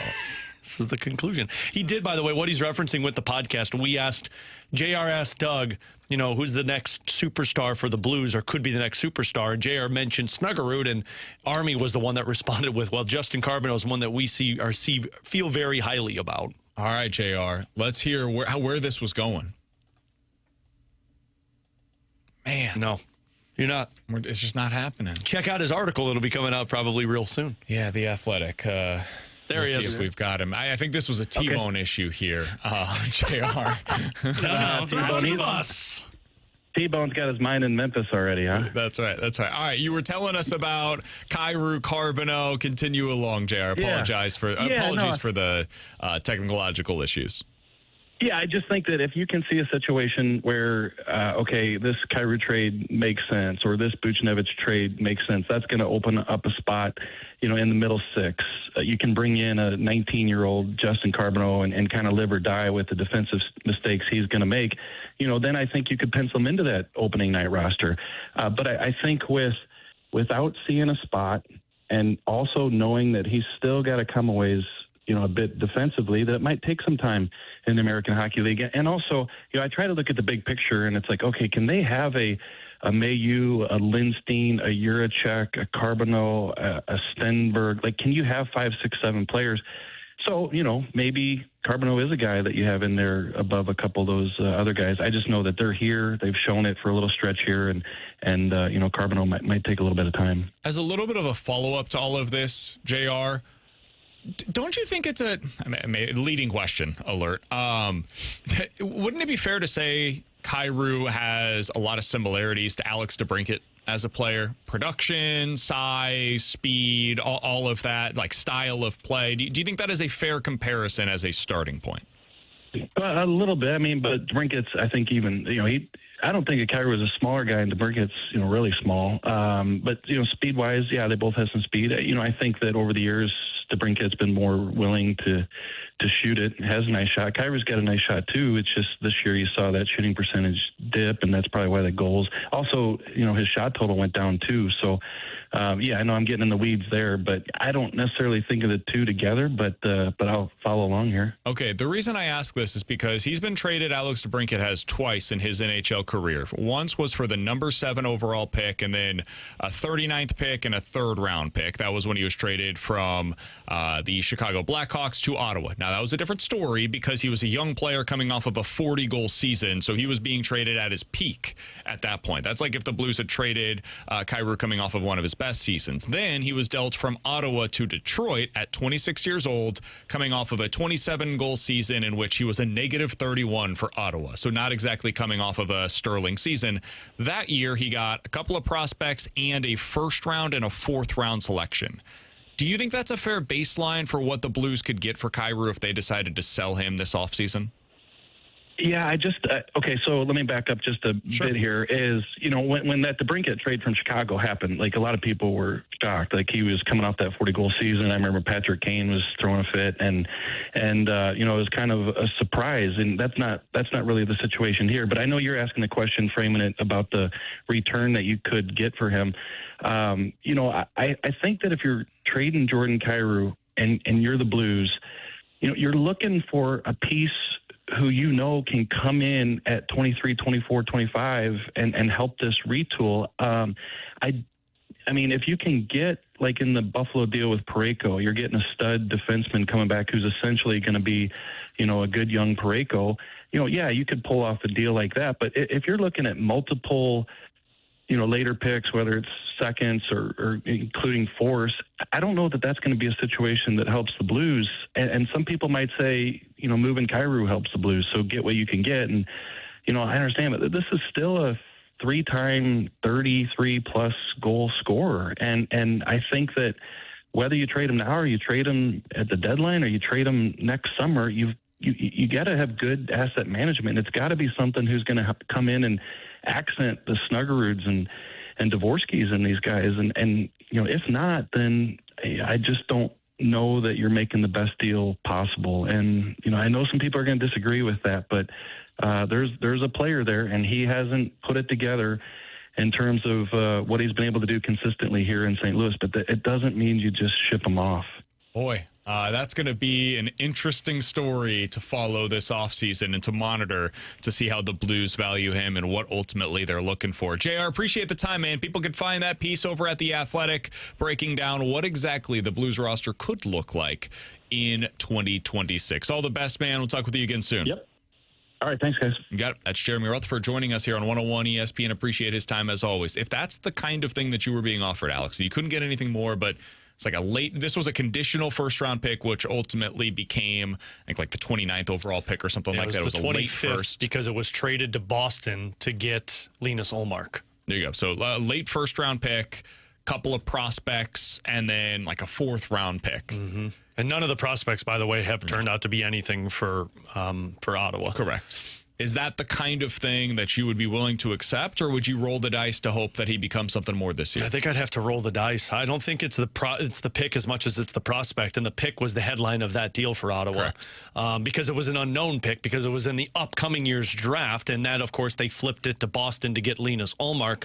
So I think maybe a first-round pick helps you kind of package a deal to move up, but if it's a first-round pick with low-level prospects, I'd say, what else are you getting here? I think the name has to be bigger than the pick if you're the Blues right now, which is why I said in that Bruce Garach report from the Ottawa Senators, it can't be all three. It's either the high-profile name or the high-level prospect and the first-round pick. And if it's not getting any of those two scenarios, then I would run it back. I don't like saying that because I do think there might be an addition by subtraction with Jordan Kyrou, but that might be a conversation for next year once you know what Justin Carbonneau's development looks like, rather than right now where the addition by subtraction is a whole or Jonathan Drouin and Jonathan Berggren, and I don't think that's an upgrade for you. In 15 minutes, we'll get into one possibility that somebody floated on how we can make it better for the number one seeds in the NHL's postseason. I'll see if Alex and T-Bone have any interest in that. We'll do that in just a little bit, but next, what should the plan be for the Cardinals against left-handed pitchers like what they're seeing tonight? We'll talk about that next here on 101 ESPN.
The Cardinals will face left-handed starter Jeffrey Springs tonight against the Athletics. He does not have significant splits in his career. He's typically about as good against lefties as he is against righties, but when that's the case, typically I would lean toward your own guys and what kind of splits they have against lefties versus righties. Alongside Alex and T-Bone, I'm BK. It's BK and Ferrario here on 101 ESPN. As you look at this game going into tonight, the Cardinals would typically have had Ramon Urias as part of their lineup. He's been one of their best hitters so far this year against left-handed pitching. On the season, he's only batting .250 against them, but he's getting on base more than 40% of the time, really high walk rate, and he's slugging like crazy against left-handed pitchers in a small sample size so far this year, putting together an OPS over 1,000 against them. Your other guys that have been crushing lefties include Jordan Walker. He's been outstanding. Mason Wynn has surprisingly been very good so far this year against left-handed pitchers. Ivan Herrera is walking like crazy against them. And then Jose Fermin has actually put together some really quality at-bats against lefties so far this year as well. Guys that are struggling include Vic. It is what it is. I feel like he's struggling in a lot of areas. No doubt. Alec Burleson and Nolan Gorman. As you go into this lineup tonight, Alex and T-Bone, how would you put this thing together against a lefty if you were in Ollie Marmol's shoes? What kind of changes are you going to potentially make to it with Andre Pallante on the mound? So I would assume you're going to see Ivan Herrera once again behind the plate. I mean, the changes I would make is Nolan Gorman and Victor Scott not in the lineup. The hard part with that is, well, then who replaces them? Because Fermin is more than likely going to be the guy that you would put in the outfield, unless you're going to put him at third base. That's the question. And I mean, because Nathan Church would be in there without question, Jordan Walker, and then you just got to decide who that other outfielder is. So it might be Preto, where he's playing third base for you, and then Against the lefty? Yeah, and I guess his numbers, I mean, they haven't seen him against a lefty, or has he taken any at-bats against the lefty? Major leagues. I just think Gorman can't be in there. And then you just got to decide, do you want Victor Scott in, or do you want to try something else? So, I mean, Fermin, without question, should be in the lineup. And without Ramon Urias, you have to make the decision, do you want to pull Gorman and Scott or leave one of those two in? Let's go through this. So, Weatherholt's going to start. I would assume we all have him as a leadoff hitter, right? I had that down, yeah. Okay. Batting second, I think you go with your traditional lineup, and it's Ivan Herrera, who in this scenario is going to be catching because you've got Andre Pallante on the mound. You guys agree? Yeah. Mm-hmm. Third, do you go to Burleson, or do you switch it like they did against a lefty? I think this was about a week ago now, and potentially put Jordan Walker as your three-hole hitter. I put Jordan Walker. I like the idea of flipping it and putting Walker 3. I agree. I think I would do that as well. Get him as many at-bats as you possibly can against a lefty. And then you've got Burleson, I would assume, batting cleanup for you in this scenario? I think so, because otherwise you get very left-handed heavy still, potentially at the bottom of the order. All right, so that's your top four. It's a normal guys, but with Herrera behind the plate and Walker and Burleson flipping. Now you've got the 5-hole spot. I've got Fermin here. I've got Wynn there. I'd put Fermin there. The reason I put Wynn there, and look, Fermin's been very good, but even Wynn's been better in bigger sample size. Wynn's 912 OPS against lefties. Can I give you my case for it? Sure. I think that you platoon this spot. So later in the game, I'll have a lefty that comes in, and in that scenario, I'm able to go left on left because they might end up bringing in a righty for that spot because you've got, in this scenario, I've got Fermin, then Wynn, and then Sajaci, so they might bring in a righty, and I could switch it to bring in Gorman, and then you've got Wynn against the righty, and then I could do another pinch hit spot potentially with Sajaci. If you don't have Gorman in the lineup, I think that can make some sense. Okay.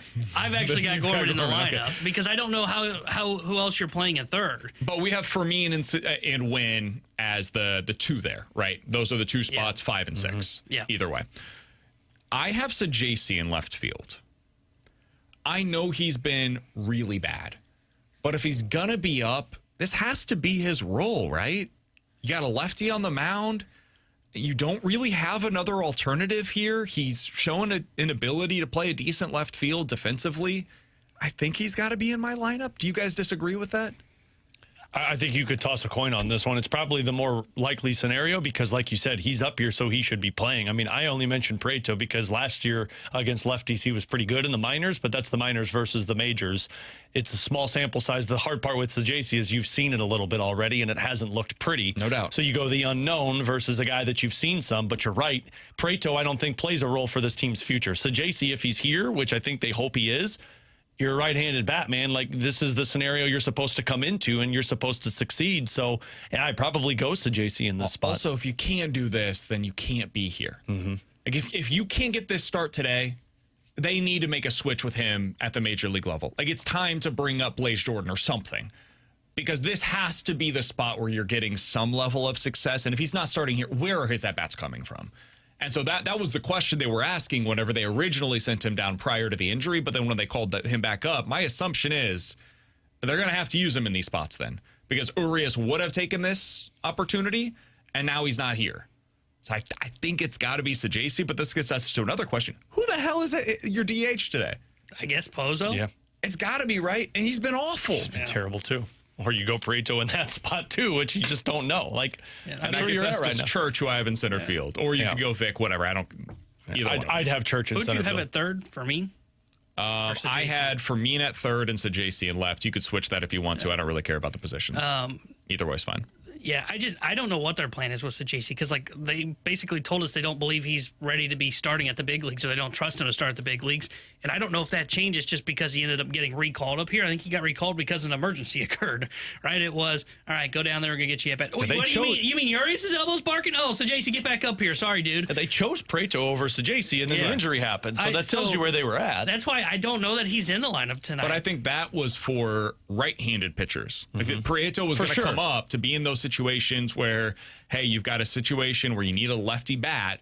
He's going to come get those opportunities. This is not that chance. This is the opposite, where it was going to be Urias who was getting these opportunities, and when he was no longer going to be available, that's when you called Sajaci back up, because now more opportunities in theory would be open. So I would think he's getting this chance tonight. But I don't know that anybody's going to be overly excited about it. If he ends up going out there tonight and looks silly, does not look good against Jeffrey Springs, and he ultimately, like, it's just not happening for him, I think you could see some kind of a roster move sooner rather than later then. Yeah. That would be my guess. Yeah, I would agree with that. I don't feel the need to get him in the lineup. I would get why they do it, because it's just a right-handed bat. You just see if he, like you said, this would be his role if he's there. I don't know about you guys. In my opinion, it's been very few at-bats, but I feel like Gorman's been swinging better against lefties of late, so I would just throw Gorman out there. And now that means you don't have a platoon advantage later on in the game, because I've got Church in center field. I'd have Fermin in left. Now, if you do that, you don't really have an answer for when they bring in a righty against Jose Fermin. You don't have that spot. But I'm okay with that, because I'm going to put my best foot forward for the first 5 innings against the starter. I can understand the Gorman sentiment. I don't like it, and I said at the top, like, he shouldn't be in the lineup, but I also believe in the theory of, like, hey, man, you're trying to figure out, and it's like, if you need to go out there and hit if you want to be a major leaguer. And I understand the splits, but you're here, man. You might as well go out there and try and perform. You also might say, you know what, Sajaci, you're DH today. We go third base with Gorman. DH is Sajaci. We'll platoon that spot. We've got a potential lefty bat with Prieto coming off of the bench for us later in the game, and that's the way that you handle this. That way, they might view Gorman as a better defender at third than Fermin. I don't know how they view that part of it yet. We haven't really seen that tested yet this season, but if they do, and they think that, hey, it's a wash between Pozo and Sajaci or Pozo and Gorman against a left-handed pitcher, that might be the way they go about it. I do think this is one of the first times that we've seen like a real test in how are they viewing these guys right now, because it's been pretty copy and paste. Hey, lefties go here, righties go here. This is kind of the way that we're constructing this lineup today. I don't know. Like, I don't know how the fast lane's going to put this lineup together, because after the top 4, it could be anything. And I'm open to any possible scenario. I think you're going to get some real lessons, though, based upon their actions and not just their words on how they're viewing some of these supplementary pieces. Yeah, and I would think if JC's in the lineup, he's in the field, not DHing, because then you get some flexibility later in the game. So, like, if you decide to pinch hit for Fermin, for example, right? Fermin's spot comes up. He got the start at left or third.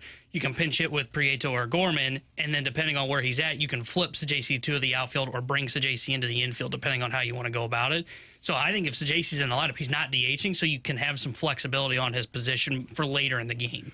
By the way, for those curious, the over-under for this game tonight is 10 runs.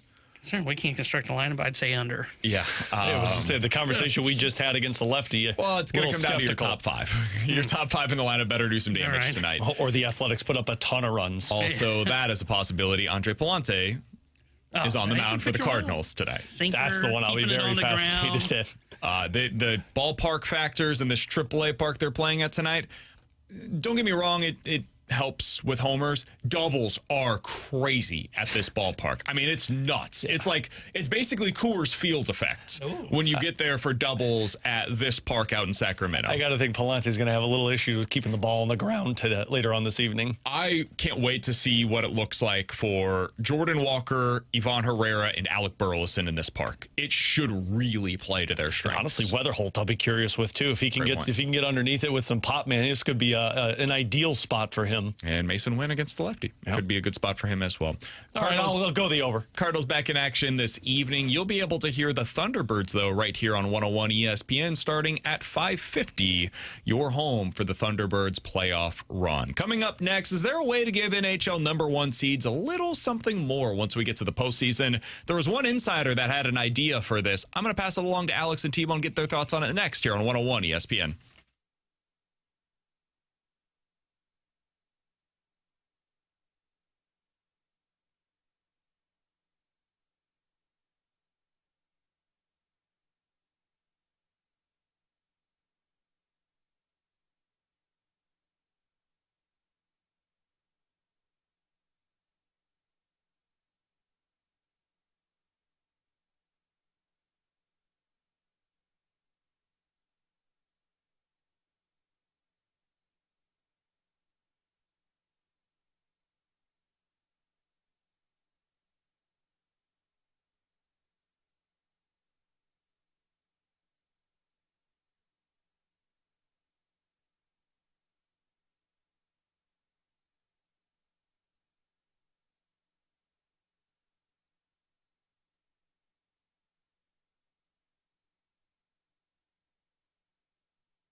Tanner Hendrickson here with the Sports Center update brought to you by Universal Windows Direct. The Cardinals will be back in action tonight as they start a 3-game set at the Sacramento Athletics.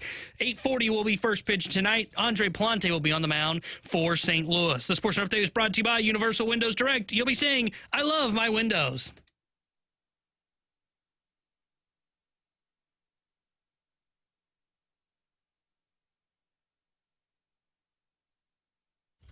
You guys know when the last start was for Joe Opozo? My guess was Game 5 of the regular season. I'm saying a month from today. It was 1 month ago. Yeah, I was right. I thought that What was number right. game was it in the regular season? Number 17. Oh, okay. Okay. That's 12 off. You know how many starts he has this year? 2. I'm going 1. I think that's probably it. I can't remember him starting otherwise. 2. He started on April 3rd against the Detroit Tigers. That was the other one I was thinking. That was the 5th one of the season. That was Game 7. It was his first opportunity of the year. Okay. Got to start there, and then got to start on April 14th. I must have been sleeping on that other one. How many plate appearances do you think he has since April 14th? So in the last month. 8. And that start, he probably got like 7. 2 or 3. No, since then. Like post that start, how many does he have? 5. Oh, man. I say 5. I feel like I haven't Feels even like seen a this good dude. number. Yeah. I'll go 7. I feel like he has to come in the middle of the game. Oh, my He has gosh. three at bats since then. Yeah, he can give a hell of a hug. It's been a while since we've seen much of Joe Opozo. Curious to see if we think you're gonna get him in the this lineup series? tonight. I do. I think you see him tonight. I don't know who their alternative is. Yeah, man. That's awesome. How's he going to be ready He's to hitting play? 091 against lefties, and we're getting him in the starting lineup. They asked that guy to produce? Come on. That's my guess. I don't Hit know. him in the 5-hole, Ollie. Let's do it. Fastlane, I'll have the lineup later on this afternoon. Good All right. luck. So, Alex and Jim Nill, the general manager of the Dallas Stars, said after his series, when their team got booted out of the playoffs, hey, I think the number 1 seed deserves something more. The regular season is so hard right now. It's so competitive. If you win the President's Trophy or you get the number 1 seed in your respective conference, you should get something. And then he was asked, well, what should that be? And he said, I don't know. I don't know, man. I just think we should have been rewarded. He's like, I just think, that we shouldn't have had to play against the Avs is basically what he was saying. Minnesota, really. He's like, really what he was complaining about without complaining about it was this division matchup is ridiculous. Correct. 1 through 8 should be a thing. So, But nobody wants to say it because Bettman gets all tight in his britches about it. no doubt about it. Frank Saravalli then took that and ran with it and said, you know what I think they should do? I think the top seed should be able to pick their opponent. So you go based upon your seeding. So number 1 seed this year would have been the Colorado Avalanche. They get to choose who they play in round 1. If they decided, hey, we think the worst playoff team in the Western Conference this year is the LA Kings, they could say, that's who we're drafting. Our first round matchup is LA. It does not matter which division you're in. It does not matter what you're seeded. You get to choose, and then it goes from there. So second would be Dallas. They would get to pick. Maybe they want to go up against Anaheim, and then so on and so forth. How would this work the rest of the way with seeding and matchups and everything? I don't know. That would be for the NHL to determine, but that starting point. Do you like that idea, Alex? The idea of you get to choose who your first round opponent is based upon where you finish in the Western Conference. I don't mind it, but I don't think it makes that much of a difference because to me, I think you're just going to pick the team that's the most injured, which is more than likely going to be the last team that gets in that wild card spot, unless some fluke injury happened on the last game of the season, which honestly going into the first round, it was Dallas because Heiskanen was hurt, Hintz was hurt, and they were like, boy, how are we going to get through this series? And it proved to cost them in that Minnesota Wild series. So I can understand the premise with it, but I think everything else just kind of fixes itself. You skip one tough matchup if you're the President's Trophy team, and then you're just going to get the reseeding the rest of the way and have the difficult matchup. So it gives you the reward for one series. So I guess it could be that. I frankly just like the idea of 1 through 8. I think that is probably the best way to reward the President's Trophy team, or you give them the bye. But when you do the bye, you're adding more teams into the playoffs, and I don't think anybody has an appetite for that. So I'd be fine with it. It would be a fascinating Imagine that experiment. television show. Instead of the lottery, we've got NHL teams picking their opponents on live television. But it's only one team that's picking their opponent, right? It'd be everybody. It would be the top 4 teams that would be able to pick their opponent.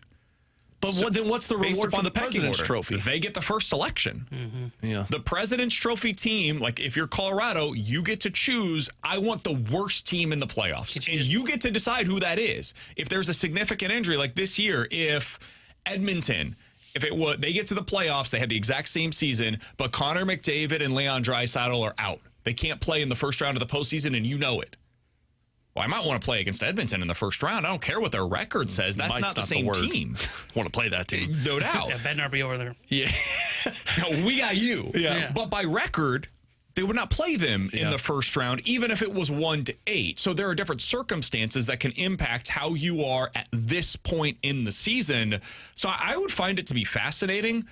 I don't really see a big downside to this either. No, and then it would just be about how do you do it from there? Is it a bracket style where, hey, whoever advances just plays against the next team in that side of the bracket? And you would go like, hey, the 1 seed plays against the 4 seed in that second round, and then the 2 versus the 3, you kind of figure it out from there. Or is it a reseeding situation? What's the plan? You could come up with those pretty easily. I like this idea, though. Hell, I would be fine with college football doing this, too. Yeah. Forget the committee determining the matchups. If you get the number 1 seed, you get to decide who you play in the first round. Or, hey, you get to watch the first round. The teams that get the bye, the top 4, you get to choose your second round opponent based upon what you saw in the first round of the postseason. I think that would be fun too. The one that I like the idea of is going 1 through 6 or 1 through 8, and then the top team, the President's Trophy team, so they're the one that gets a reward. They choose if they want to go to the East or the West. Because last it would season just change so much for it would, and you're going to have history. If you moved to the for sure. We're okay with picking a playoff. I don't think this changes that much. I mean, I don't think the East versus the West really changes history. Sounds like something the growing lacrosse league would want to do. You still had 1 through 16 back in the day. Give me a retort. Like, I'm truly curious. What is the downside of this? I think what you would end up with is you just do this, and then most of the time, 95% of the time, you have a boring television show like The Lottery, and there's no anticipation there's probably anticipation for it the first time around, and then everybody just picks the lower seed because for the most part, how often does a significant injury change the playoff picture?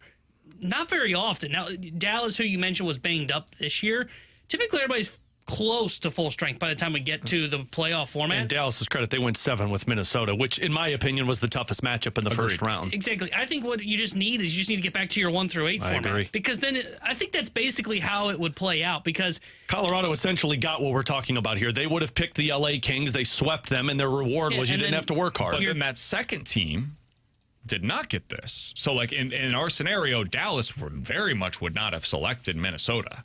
Yeah, but see, I wouldn't give the second place team in the division the pick. I would just reseed the rest of the way. But I would say, like, if you are one of the top 4 teams in the regular season, this is what your... Well, I think the perk should just be for the team that won the President's Trophy, the first place team. The team that was the best in the National Hockey League is what Jim Nill's getting at. And I get it, but I don't know how you do that without either rewarding other teams or you're really messing things up. Well, it's just the top 3 that would really get it because the 4th team would just get whatever's left over, the team that nobody else wanted to face. I think so. The top 3 this year would have been Colorado, Dallas, and Minnesota, all of whom had 100-plus points in the regular season. And then in the Eastern Conference, you would have rewarded Carolina, Buffalo, and Tampa, I think, would have been the 3rd team that got rewarded. I think the best way to do it, and I've always said this, I like 1 through 8. Colorado would have gotten the LA Kings. Dallas would have taken on the Utah Mammoth. You would have had, Dallas would have taken on the Mammoth. Minnesota would have gotten Anaheim, and Edmonton and LA would have played, or Vegas would have played against each other. And I think that's how it would have been drafted too, to be fair. Like, that's what I'm saying is basically all we're saying is let's have a draft to basically settle out what was the old format 1 versus 8. I just don't think there's going to be very many scenarios where a team's going to try and poke the bear unless there's significant injury. See, where I think it differs there is if you're allowing Dallas to choose, Dallas isn't taking Utah. Dallas is going to frankly, the Colorado Avalanche are choosing the Kings. Dallas is probably choosing either the Ducks or the Edmonton Oilers because they're like, well, that team's exposed. And if I'm putting myself in that position, I'm getting the Pacific Division. But then you get into what are you doing after that? Because typically you're going to have to reseed that, and you're just going right back to the difficult matchup. You could do the 1-4. Where, like, the Colorado Avalanche, that is their, like, seeding would be the 1 line, right? And it's kind of like the college basketball tournament where once you beat that 1 seed, you take over what would have been their path to the NCAA finals. So, like, you get the 8 versus the 9. So the 1 seed here would go up against the 4 seed, theoretically speaking, in the second round, unless that 4 seed loses in their first round matchup, and then you would take on whoever ends up beating them. That would be one way to go about this. I find it to be really interesting. I think it's compelling. I think it could lead to some real storylines as well. Like, imagine you are the team that the number 1 seed picks. Oh, yeah. Chip on your shoulder a little bit going on there, right? And if you're the fan base, it adds that much more if your team is able to do it. I don't know. Is it hokey? Sure. I find it to be kind of interesting. They'll never do this because Gary Bettman's an old man. And Gary Bettman's never going to die. I love Gary. Coming up next, the Rewind here on 101 ESPN.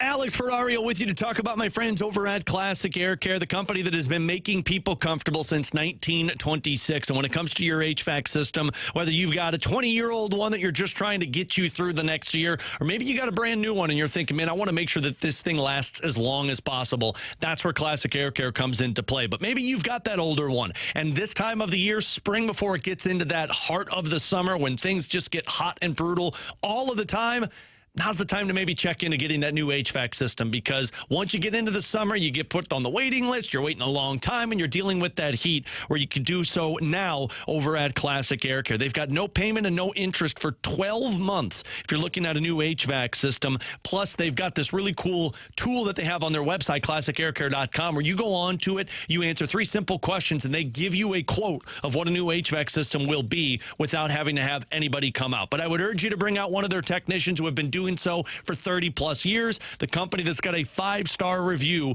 over on Google Reviews. Check them out today. Schedule online. Do me a favor. Tell them Alex Ferrario sent you. Classic Air Care and classicaircare.com.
running a little behind, so we got to get out of here. If you missed anything from the show, check it out on the podcast page, 101ESPN.com, or the free 101 ESPN app. You can also check the latest edition of the Redbird Report at youtube.com/101ESPN STL. Alex T-Bone off tomorrow. I'll be in, though. We'll talk to you then. The Fast Lane next.